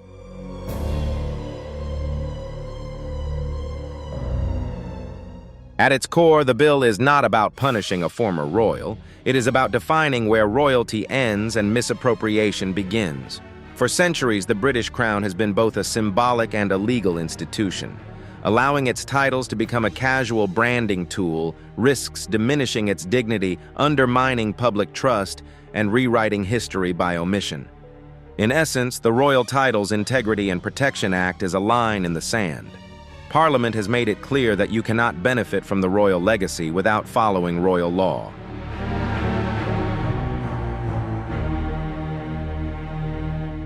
Titles are earned, not assumed, bestowed, not borrowed, and anyone, regardless of reputation, fortune, or family name, who tries to treat them otherwise will face the full force of constitutional justice. The passage of the Royal Titles Integrity and Protection Act sent shockwaves far beyond Westminster. Within hours of its passage, lawyers began parsing every line of the text. Digital media companies across the UK combed through their archives to ensure compliance. Talk shows invited constitutional experts overnight, and quietly behind the glass doors of London law offices, the legal purge of Meghan Markle began to unfold.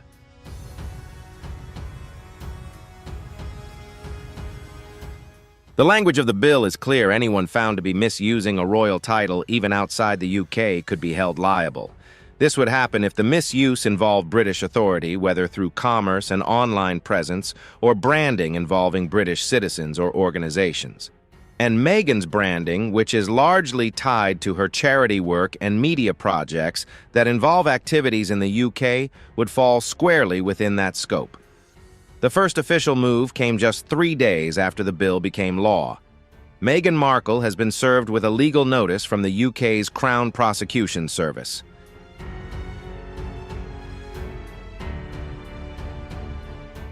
The proceedings were not dramatic. There were no police officers present or televised confrontations. Instead, the formal notice was sent via diplomatic mail to Meghan's legal representatives in Los Angeles.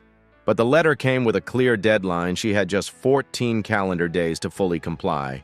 That meant removing all digital mentions, all press releases, and eliminating any official appearances of Prince Archie and Princess Lilibet in any setting that suggested official royal recognition.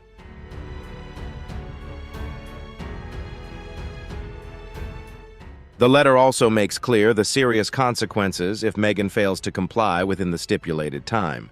If the changes are not made, a High Court judge will issue a formal summons for her to appear in London. While she has the right to contest the charges, and appeal failure to appear without a valid reason could trigger additional legal action, making the situation more complicated and unpredictable than ever.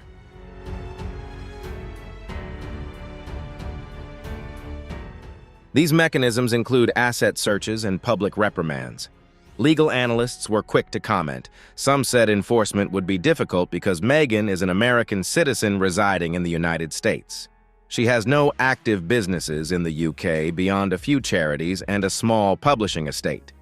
Others disagreed, pointing out that branding digital platforms and even charitable work tied to the royal image are still subject to British scrutiny if they affect British citizens or use identifiers associated with the monarchy.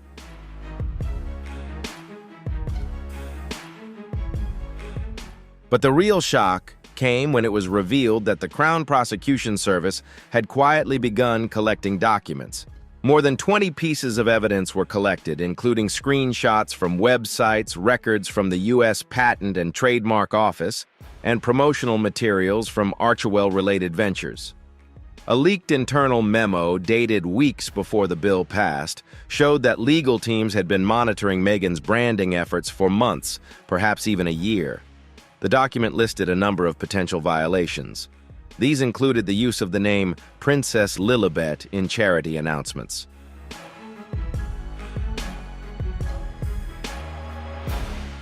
The list also includes the inclusion of Prince Archie in sponsorship recognition letters sent to British citizens. It also includes appearances in children's books and educational content marketed under royal-style designations. Even mentions in Meghan's speeches at public events are listed. The memo argues that each case was presented without formal recognition from the British monarch, violating constitutional customs and legal frameworks. In response, Meghan's legal team issued a brief statement to select U.S. media outlets.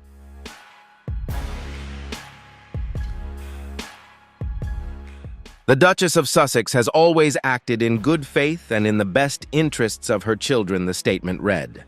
She has not received any formal communication challenging her use of the titles bestowed at birth under current royal protocols. It was a measured, non-specific denial that resonated emotionally but avoided any direct engagement with the requirements of the new law. In the UK, however, the statement was not well received. MPs accused her of defiance. Commentators said the wording implied Meghan viewed her children's royal status as something inherited and irrevocable, regardless of the Crown's views.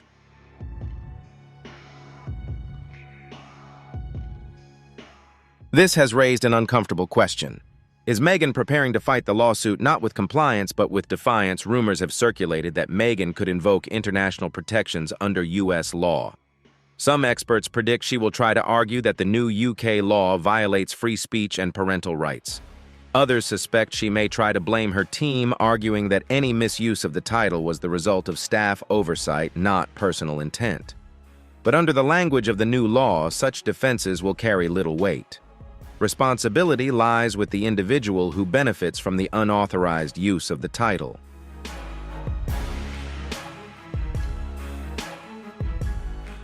In the days that followed, British legal authorities began preparing for a potential high-profile confrontation. Judges were notified and a legal panel was chosen to consider Meghan's appeal.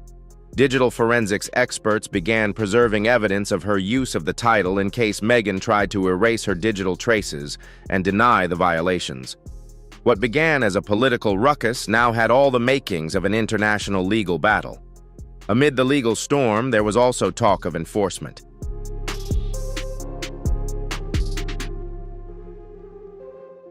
Would Meghan actually be forced to appear in a UK court? And what if she didn't? Would the British government seek to get the US Department of Justice involved?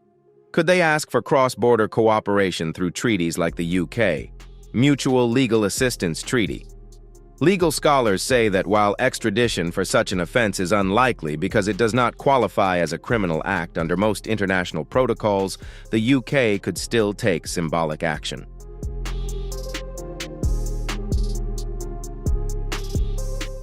This could include travel restrictions and asset freeze on any UK-related accounts, or an official reprimand that would follow her public image across the Commonwealth.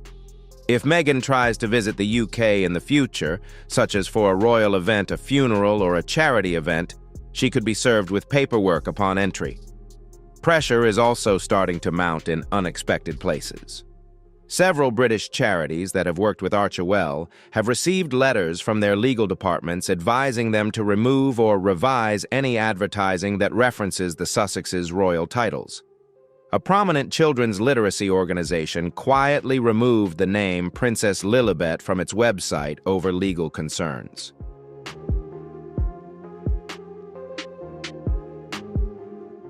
In private circles in Los Angeles, the mood is said to have changed. Insiders say Meghan has been taken aback by the speed and severity of the backlash. She expected criticism. She has endured it for years from British tabloids and royal traditionalists. But this is different. This is not commentary, this is prosecution. And now she faces a legal framework designed to target her. Reports from her inner circle suggest that Meghan is carefully weighing her options.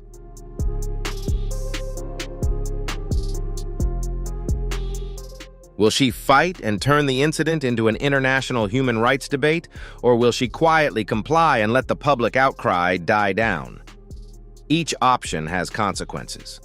Complying could be seen as an admission of guilt, potentially damaging the image of principled independence the Sussexes have carefully cultivated.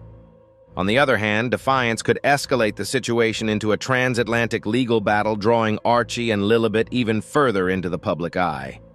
Complicating matters further is the question of Prince Harry's role. So far, he has remained silent.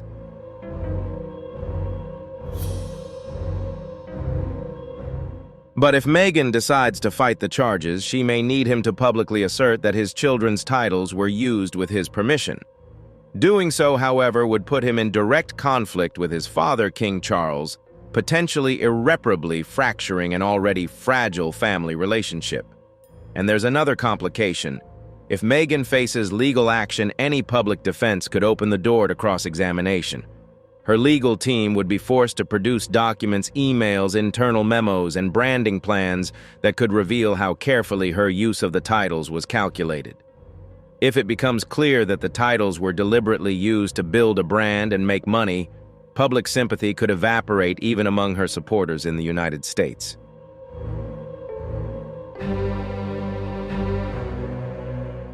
In Britain, the tone of the press has changed rapidly.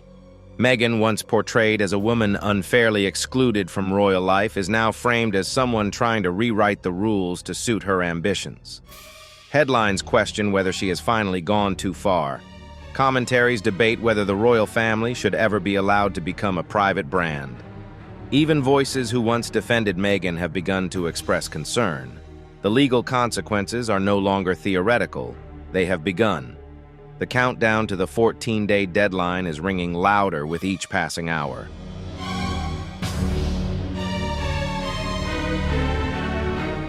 All eyes are now on one woman. Will Meghan Markle bow to the power of the crown she has relinquished, or will she choose to defy and force a court battle that could redefine what it means to carry on the Windsor legacy? In the quiet rooms of Clarence House, away from the glare of the media and the tabloid headlines, a very different storm is brewing. Unlike the public fury in Parliament or the legal notices in Los Angeles, King Charles's anger is a slow burn. It is an accumulation of slights, broken trusts, and what he sees as a flagrant betrayal of the institution he now leads.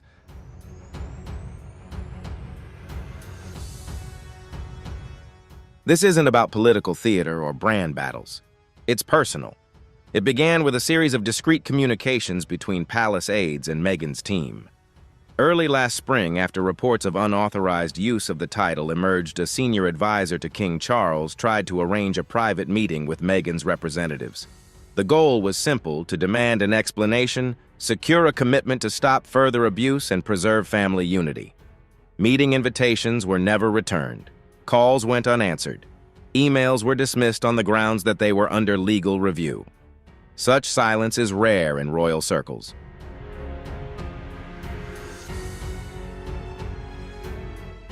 Normally, even the most estranged family member would respond through an official channel, but Meghan's avoidance only added to Charles's frustration. To him, it signaled a disregard not only for the rules of the monarchy, but also for the personal appeals of a father who had always treated her with kindness. In private palace, staff noted that Charles felt emotionally and institutionally hurt. A second, more urgent attempt at outreach came in writing a letter drafted by Sir Christopher Geidt, the king's trusted private secretary.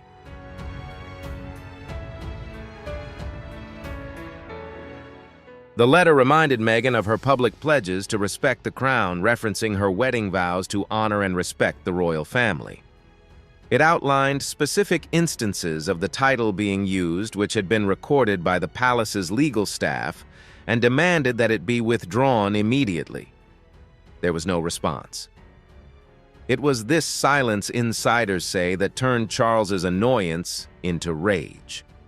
Private sources say that on the morning he learned of the bill's progress through Parliament, he threw a hardback book, a volume of constitutional law, across his office. He then summoned senior staff and told them to ensure no one played with what this family stands for.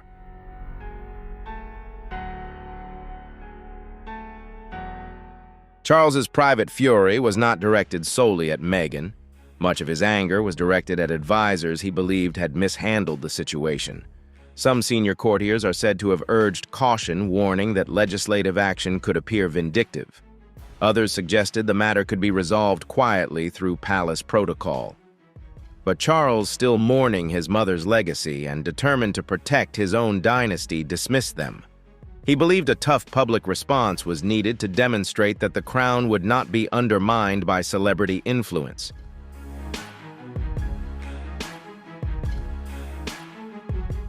In the weeks before the bill was introduced, palace insiders describe a frenetic back and forth. Charles met with his private legal counsel daily, reviewing drafts of parliamentary language and making edits. He consulted constitutional scholars, asking detailed questions about comparative precedents in European monarchies. He even considered the impact on public opinion. He asked advisors to prepare briefing papers on historical public reactions to past royal disputes. At the heart of his private consultations was a single question: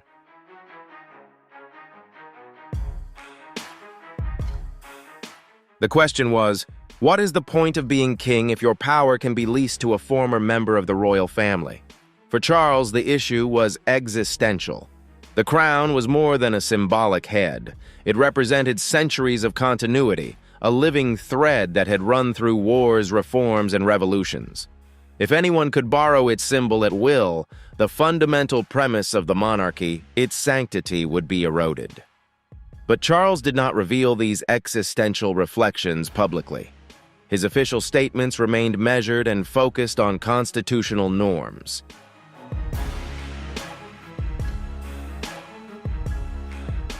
In a rare brief speech to the audience, he simply noted that the integrity of the crown must be maintained. It was a nod to the fact that the family, through him, had commissioned the law to protect it. Behind closed doors, however, his words were far more strident. In private letters to his eldest son, Prince William Charles admitted that he felt slighted and disrespected by the Sussexes' actions. William, who had quietly supported the bill in Parliament, responded in a letter of solidarity. "Father, I stand with you. The crown must be protected."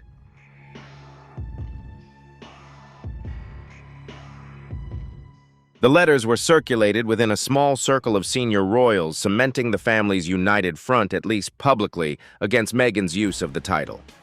But not everyone in the royal inner circle agrees with Charles's approach. Some worry that the spectacle of public family conflict will do more harm to the monarchy's image than Meghan's mistake. Senior aides question whether the king is letting personal feelings override constitutional action. One described the atmosphere as tense, somber, and haunted by what-ifs. Another whispered that few had seen Charles so consumed by anger since his mother's funeral a few months ago.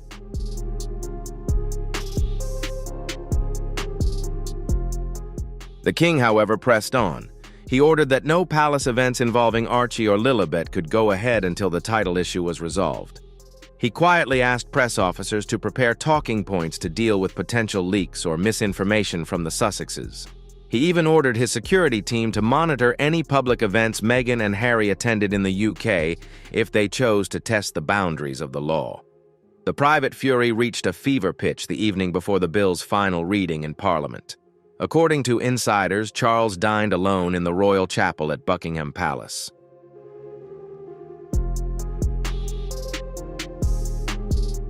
He went over the final draft line by line. His face, seen by only a handful of witnesses, was stern, determined, and unwavering.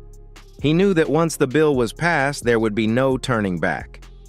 At 11:47 p.m., the king sent a brief coded message to the Prime Minister: proceed as agreed. It was the green light Parliament needed to complete the bill. Months of private rage, fueled by silence and perceived betrayal, was transformed into decisive legislative action that would define the early years of Charles's reign.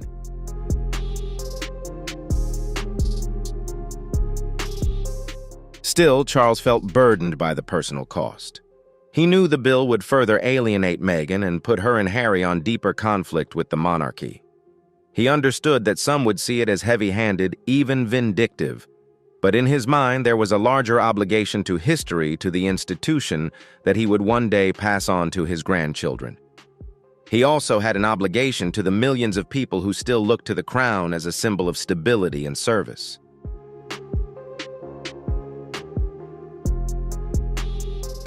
After the bill passed, Charles briefly retreated to Balmoral in Scotland, seeking peace in the Highlands.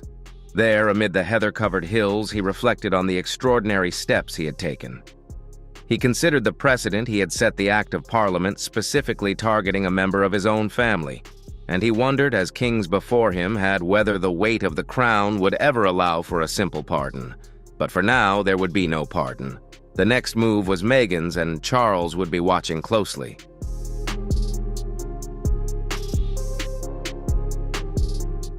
His private rage became public law, and in the transformation, he believed he had saved the monarchy title by title. Within hours of the Crown Prosecution Service's compliance announcement, Meghan Markle's team was in crisis mode. Until then, their public messages had been carefully calibrated to balance sympathy and strength. They had portrayed Meghan as a modern royal navigating ancient traditions, a woman who had endured relentless media scrutiny and institutional bias. But now, with a binding legal deadline and the threat of a subpoena hanging over their heads, the Sussexes faced a dilemma.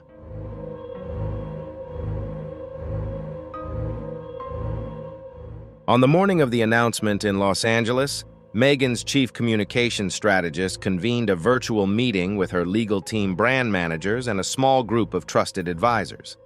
The agenda was clear: how to respond in a way that minimized legal risk, maintained public support, and preserved the couple's carefully crafted narrative of principled independence. The instructions were immediate: acknowledge the letter without admitting wrongdoing, express a willingness to cooperate, and emphasize Meghan's good faith belief that her children's titles were bestowed upon them at birth. But executing that instruction proved tricky.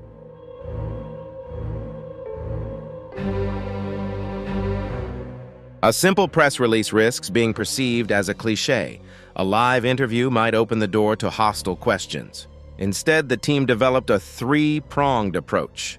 The approach focused on an open letter-controlled social media messaging and selected sympathetic media placements. First was the open letter, which was posted on Archewell's website under the headline "A Mother's Duty." The letter was addressed directly to our friends and supporters around the world.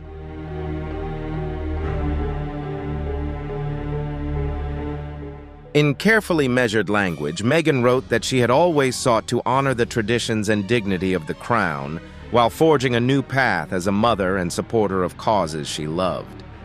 She expressed surprise at the legal notice, describing it as a misunderstanding of matters that had been decided at the time of her children's birth. She emphasized her children's rights as descendants of the crown and her belief that their titles were granted in accordance with custom and precedent. Crucially, the letter did not provide any formal legal recognition. Meghan wrote that she was consulting with legal counsel to ensure full compliance while maintaining my responsibility as a mother to protect the identities of my children.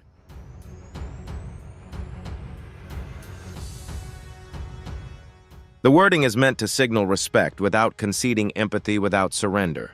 It also serves to buy time. By committing to consultation, Meghan can argue that any unapproved use is due to a lack of understanding rather than deliberate fraud. To support the open letter, the Sussex's social media channels have posted a series of curated images.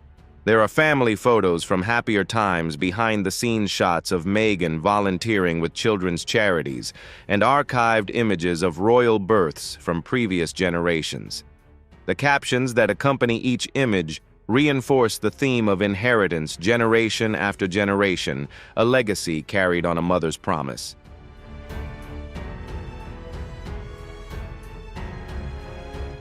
The posts focused on visual storytelling designed to generate viral sympathy and drown out headlines about title fraud. Meanwhile, Meghan's legal team prepared a targeted communications strategy. They arranged for two sympathetic media outlets, a leading U.S. women's magazine and a British digital platform known for its progressive commentary, to publish in-depth articles that would provide a deeper look at Meghan's perspective. Each article featured interview excerpts from a carefully selected journalist. The excerpts portrayed Meghan as respectful of the monarchy, but hurt by what she saw as a punitive legal response.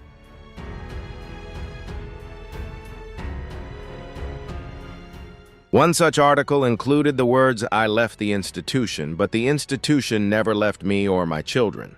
The intention was to frame the story as a confrontation between Meghan's heart and the cold machinery of the crown. Behind the scenes, however, tensions were running high. Some advisors warned that the inheritance argument was legally weak under the new law, which makes it clear that birth alone does not confer the right to use a title. Others warned that framing the issue as a private family matter risked alienating Parliament, whose support the Sussexes still need for any future negotiations over the role of their children.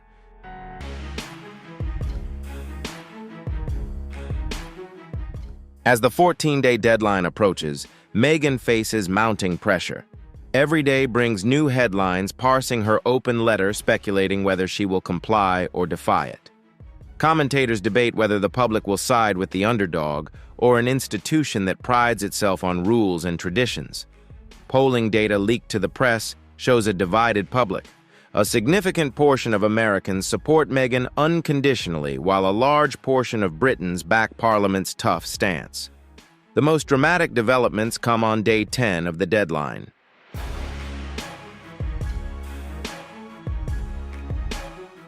On that day, an excerpt from Meghan's upcoming memoir was published in a prestigious magazine.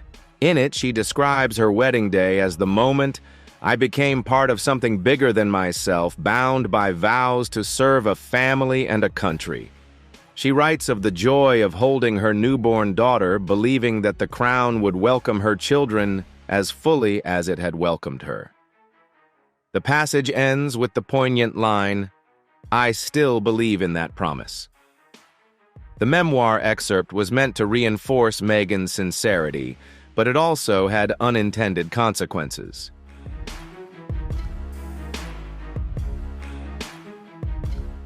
Legal experts point out that her own words acknowledging her oath to respect the monarchy could be used as evidence.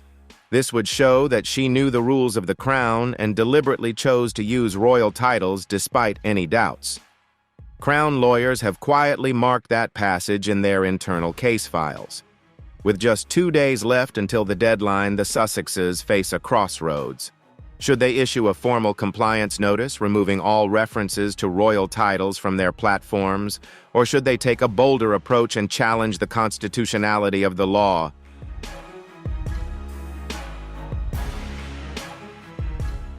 One camp argued for immediate compliance, arguing that Meghan's public image could recover more quickly after an act of contrition. Another camp feared that compliance would be seen as a legal failure, undermining years of branding focused on autonomy and empowerment. Meghan eventually issued a second, more substantive statement on day 12. It began with an admission.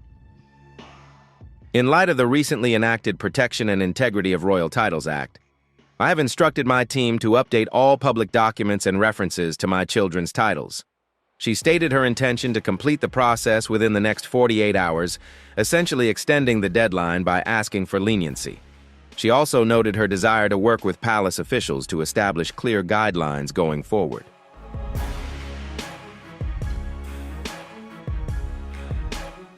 The announcement stunned many observers. It signaled that Meghan was willing to comply, but only on her own terms. She framed the move as a gesture of goodwill, while still emphasizing her belief that the law was too broad and potentially harmful to her family. Critics called it a half measure and hypocritical. Supporters hailed it as a graceful compromise. In London, the Crown Prosecution Service (CPS) examined the statement. Officials noted that Meghan's pledge covered digital content and advertising, but did not address third-party use such as school records, trademark records, or documents from charity partners.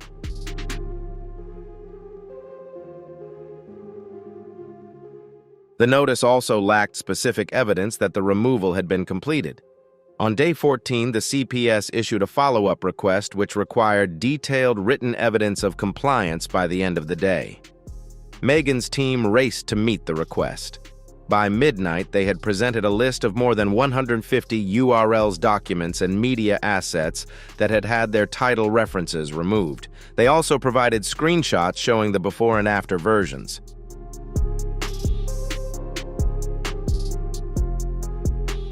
They also provided letters from several UK-based charities confirming that they had updated their documents accordingly.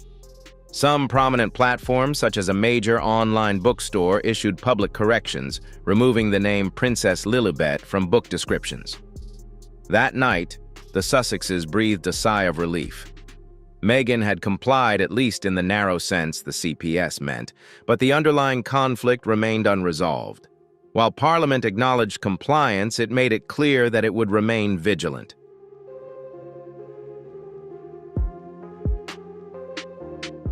The new law has put Meghan Markle under intense scrutiny, with the risk of being reinvestigated if she repeats the offense. After receiving formal notice, she has 14 days to remove all royal references from public platforms. Beneath the facade of compliance, Meghan's emotional media style clashes with Britain's strict legal system. Having to give up the right to use her title for personal purposes is a huge loss for her brand. When the deadline expires, the silence that replaced public response suggests that Meghan has been forced to bow to institutional pressure. Now the question is, can she continue to maintain the image she has built, or will she be reshaped by British law?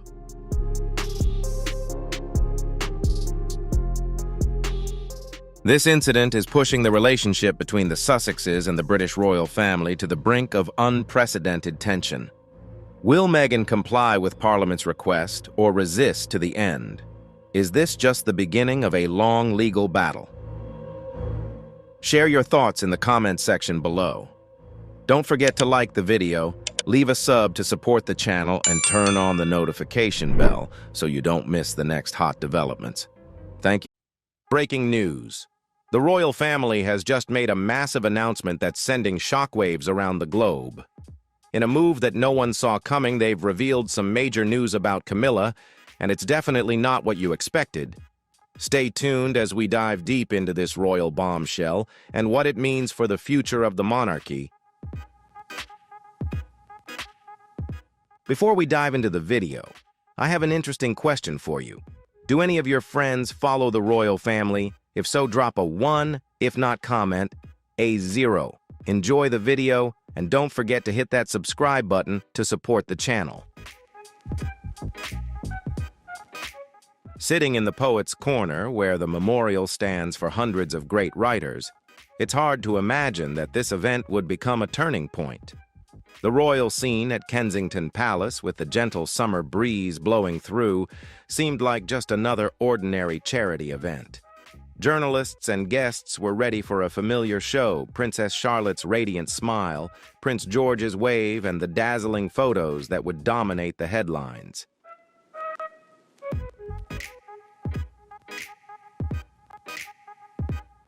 However, what happened before the cameras was far from ordinary. Prince William, tall and strong, stepped forward before the crowd, not only with his usual speech, but with a look full of determination. Princess Catherine stood beside him, gentle and composed, her hand lightly placed on Charlotte's back. Prince George stood there, his gaze mature beyond his years. And then, in front of the nation and the world, Prince William made a declaration that would completely change the future of the royal family.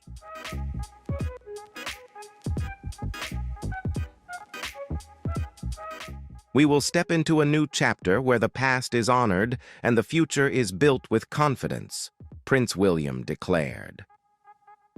As he recalled Queen Elizabeth II, her vision and hopes for the future of the royal family, tears were impossible to hide. But then it was his next words that left the audience stunned. "My family will play a larger role in the future as Her Majesty wished. My daughter, Princess Charlotte, will begin her official duties as a representative of the crown."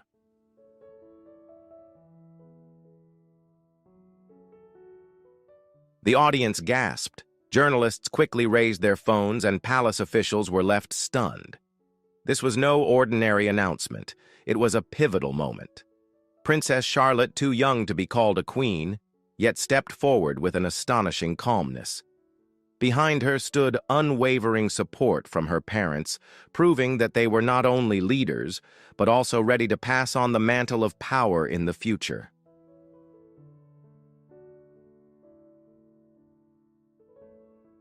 There was no blessing from King Charles III, no participation from Queen Camila. Only silence, a silence that spoke volumes. In that moment, the whole world realized that something had shifted in the power structure of the royal family.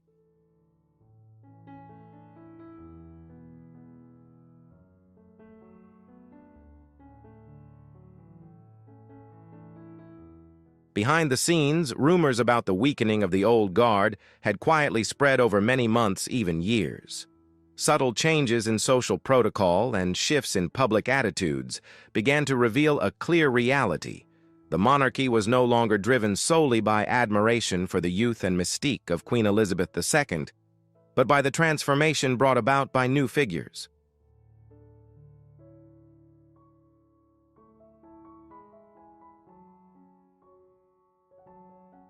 Although King Charles had only recently ascended the throne, the atmosphere surrounding him seemed to age the moment the crown was placed upon his head. Meanwhile, William and Catherine were rising strongly, not only earning the public's affection, but also garnering impressive statistics, with polls recognizing them as the most trusted and admired members of the royal family. This couple not only captivated crowds during their engagements, but also drew attention from around the world.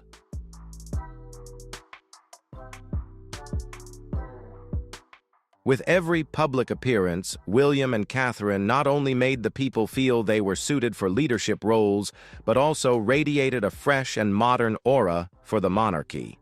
Standing firm in their commitment to royal duties, they had begun to let go of outdated traditions. Yet something more subtle was unfolding behind the palace doors. Sources from royal advisors began leaking information vague enough to deny but specific enough to attract attention.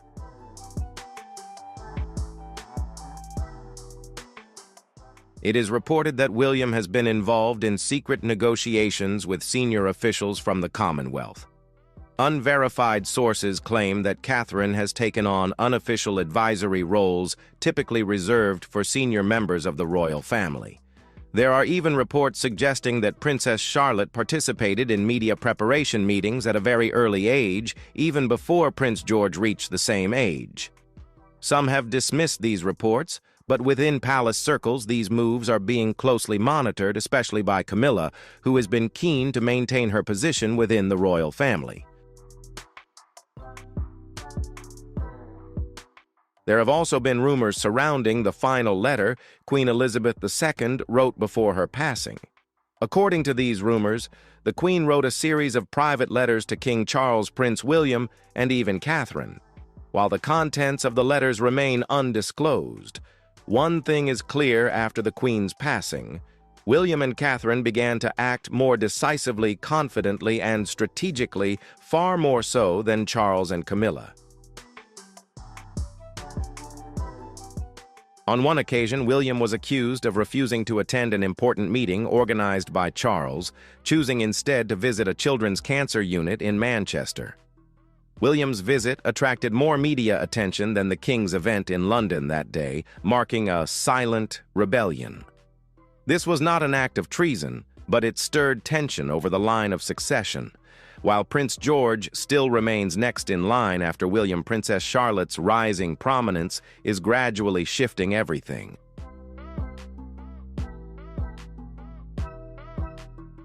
Princess Charlotte's growing prominence at public events has led many to praise her leadership abilities, much like her aunt, Princess Diana. Some have even questioned whether the line of succession could shift, granting Charlotte greater power than originally planned. However, these are merely speculations and rumors from the media with no official confirmation from the royal family.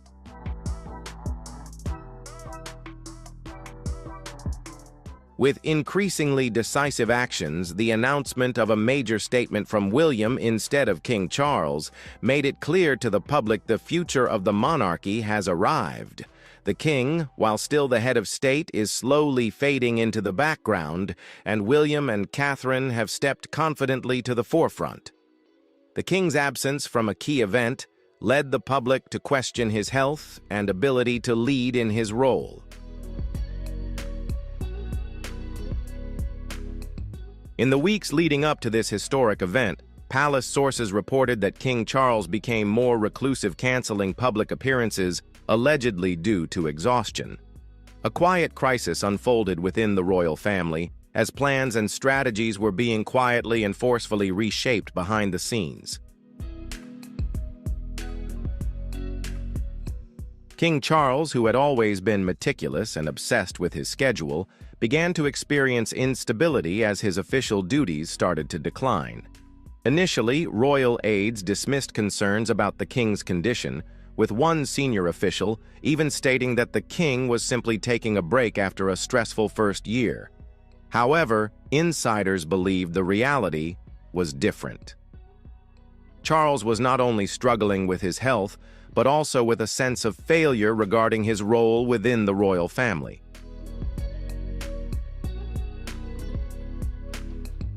Although King Charles had waited decades for his time to reign, he found himself living in the shadow of his son, Prince William. Everywhere William and Catherine appeared, they were met with warm welcomes and admiration, a stark contrast to Charles, who often came across as stiff and cold, especially when accompanied by Camilla, whose presence still sparked controversy within the royal family. These tensions were growing, especially as the king seemed to disagree with senior advisors on how to handle the shift in William's public image.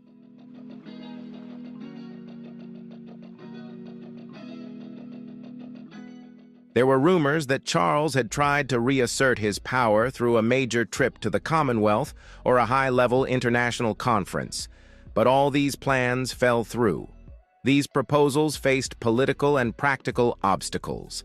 Subsequently, information began to leak from the palace that Charles was considering abdication, not a public resignation, but rather delegating more and more duties to William as part of a restructuring of the monarchy. According to some sources, this process began in the final months of Queen Elizabeth's life, when she urged Charles to prepare for a smooth power transition to William in the years to come.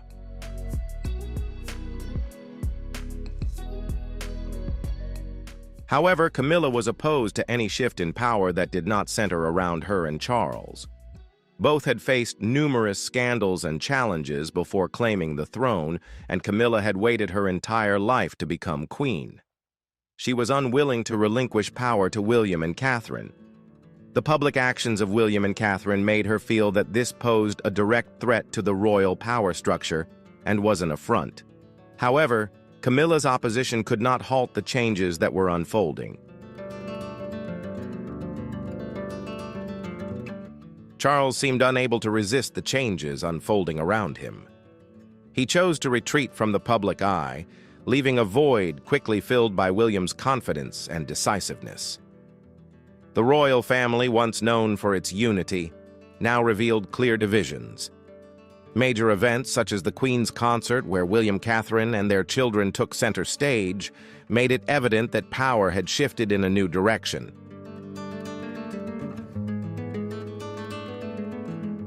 In a historic moment, as the afternoon light illuminated Kensington Palace gardens, everyone was expecting a standard speech from Prince William, with the gentle appearance of Catherine and their children. However, what happened next was unforgettable. Prince William, with his calm demeanor and confidence, stepped up to the podium. There were no empty words or carefully prepared gestures. Instead, William began by praising his grandmother, Queen Elizabeth II. He described her legacy, her unwavering dedication to duty, and her silence. This was a clear statement about the transfer of power and change within the royal family.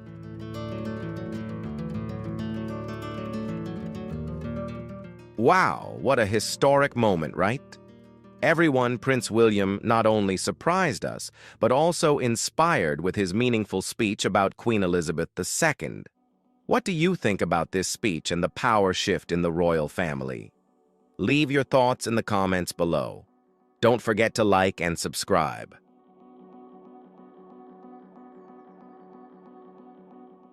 In a shocking moment, Prince William changed his perspective on the future of the monarchy.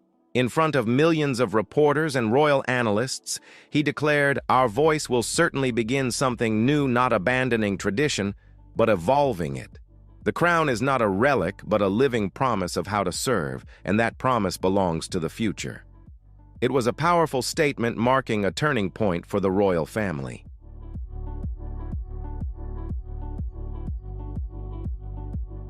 Immediately after, William turned to his daughter, Princess Charlotte, who had always carried herself with royal poise, even at such a young age. In a surprising move, he gently guided Charlotte forward. Princess Charlotte will undertake her first official duties in the coming months. She will begin attending engagements with her mother, learning the meaning of service, and ultimately helping to shape a new vision for our family in this country. William declared, leaving the audience stunned.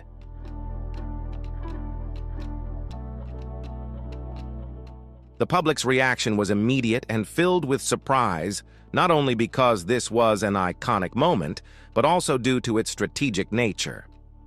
The moment delivered a clear message. Princess Charlotte would not become a passive royal relic. She was being groomed to take on significant responsibilities with the potential to rival her brother George. Photos from the event quickly spread, showing Charlotte standing proudly behind her father, wearing a modest smile, and instantly winning the public's affection, especially on social media. It was not only about Charlotte, but also about William's vision of elevating his daughter's position in the public eye. He not only honored her potential, but also broke the royal power boundaries that had long been dominated by men. Previous generations would have kept Charlotte in the background, but William brought her to the forefront. Catherine, standing beside him, embodied grace and restraint, gently placing her hand on George's shoulder, conveying the message that this family was moving forward together.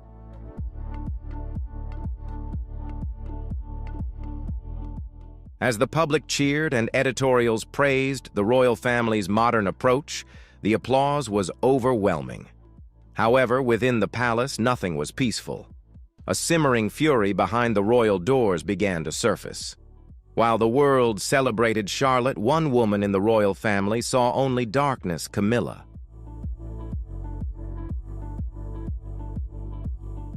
As soon as Princess Charlotte's name was mentioned, Camila was reportedly furious. According to palace sources, she believed William's statement was intended to undermine her legacy and that of King Charles.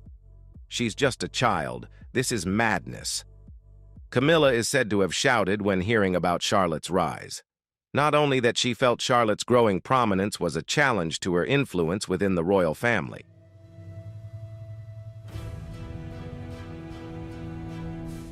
For decades, Camilla fought to transform from a figure of scorn into the queen consort.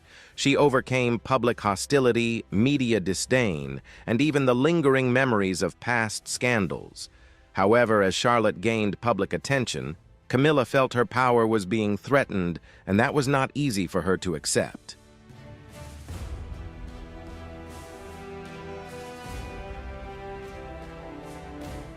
Princess Diana, though no longer directly involved, still cast a long shadow over every decision in the royal family. She believed she had cemented her place in history, and now with just one speech, William and Catherine had completely changed the script. Camilla immediately called for an urgent meeting with senior palace advisors. Some stories suggest that she confronted Charles, demanding that he issue a statement to restore order and reaffirm the royal hierarchy. However, Charles reportedly refused, citing exhaustion. He merely muttered, "Let it unfold. It has already begun."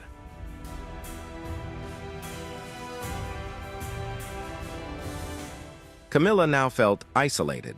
Her relationship with Princess Anne, the staunch defender of royal traditions, had changed. Anne, who disliked media spectacle and wasn't a fan of public power, viewed William's statements as reckless and disrespectful to their father. However, for the first time in years, both Camilla and Anne found common ground, not out of friendship, but due to shared resistance. They sought to rally support from senior palace officials, arguing that William's declaration could destabilize the monarchy's public image.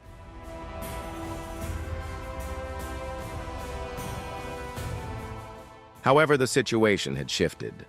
Staff members who had once been loyal to Charles and Camilla now began to support William and Catherine. Foreign ambassadors, particularly those connected to Charlotte's son, reached out to Kensington, not Clarence House. Even major media outlets started to adjust their tone when referencing William's family, viewing them as the evolving face of the modern monarchy. Meanwhile, Camilla's fury only grew. A royal insider recalled how she would sneak around the palace late at night, slamming doors and making demands that were ignored.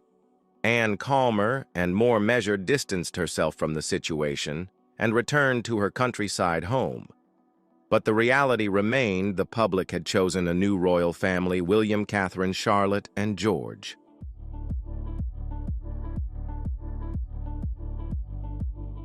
While the media focused on the rise of Princess Charlotte and William's statement, few recognized the calm strategic power behind the scenes of Catherine, Princess of Wales. While everyone praised her natural poise in public, her serene smile and grace, few knew that Catherine had spent years analyzing and understanding the fractures within the palace. She had studied the rhythm of the royal family, playing a long-term game with unparalleled skill. Now, her strategy was proving to be brilliant.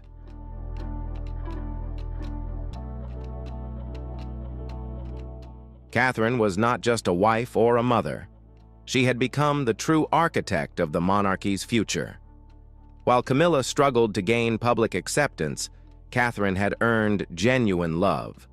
It was a type of love that couldn't be manufactured or orchestrated. It was made through real moments from the heart.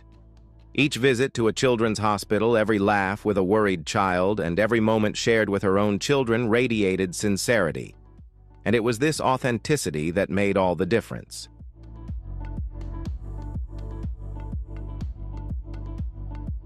Catherine had become her strongest weapon, managing the storm within the palace, following William's announcement. In the days that followed, Camilla relentlessly applied pressure, but Catherine remained silent. When Princess Anne questioned her, Catherine refused to comment, her restraint becoming a more powerful response than any words. However, behind closed doors, Catherine never stopped thinking. She met with William every night to discuss public reactions, the media, and the next steps.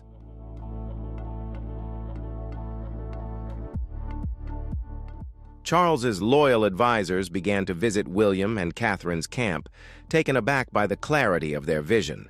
Some believed that Catherine had secretly commissioned public polls months earlier to gauge the response to Charlotte taking a more prominent role. The results revealed overwhelming public support for the new monarchy's legacy and vision. This was not personal ambition, but a strategy focused on a long-term legacy.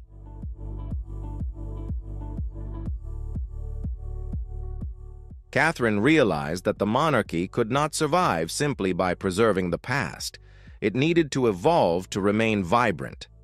In Charlotte, she saw not just a daughter, but a symbol of everything the crown needed to become modern compassion: the leadership spirit of Diana, the intellect of Elizabeth, and the calm fire of Catherine herself. Catherine's strength did not come from inheritance, but from the way she had built and proven her capabilities.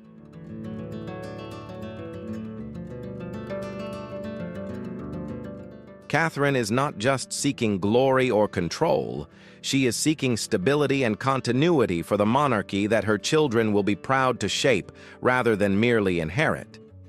Once humiliated for her middle-class origins, she has now risen to become something far more powerful than a ceremonial queen waiting for her turn. She has become the guardian of the monarchy's existence and has brought about profound change to the palace.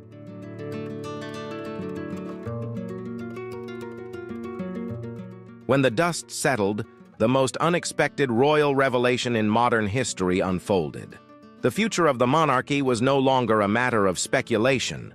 Prince William, Princess Catherine, Princess Charlotte, and Prince George proudly revealed it to the public. Charlotte, calm and confident, captured the headlines and the hearts of the public with her natural grace and striking resemblance to Princess Diana and Queen Elizabeth. Her involvement in official duties signaled a major shift in her role from a child to a cornerstone in the next chapter of the crown.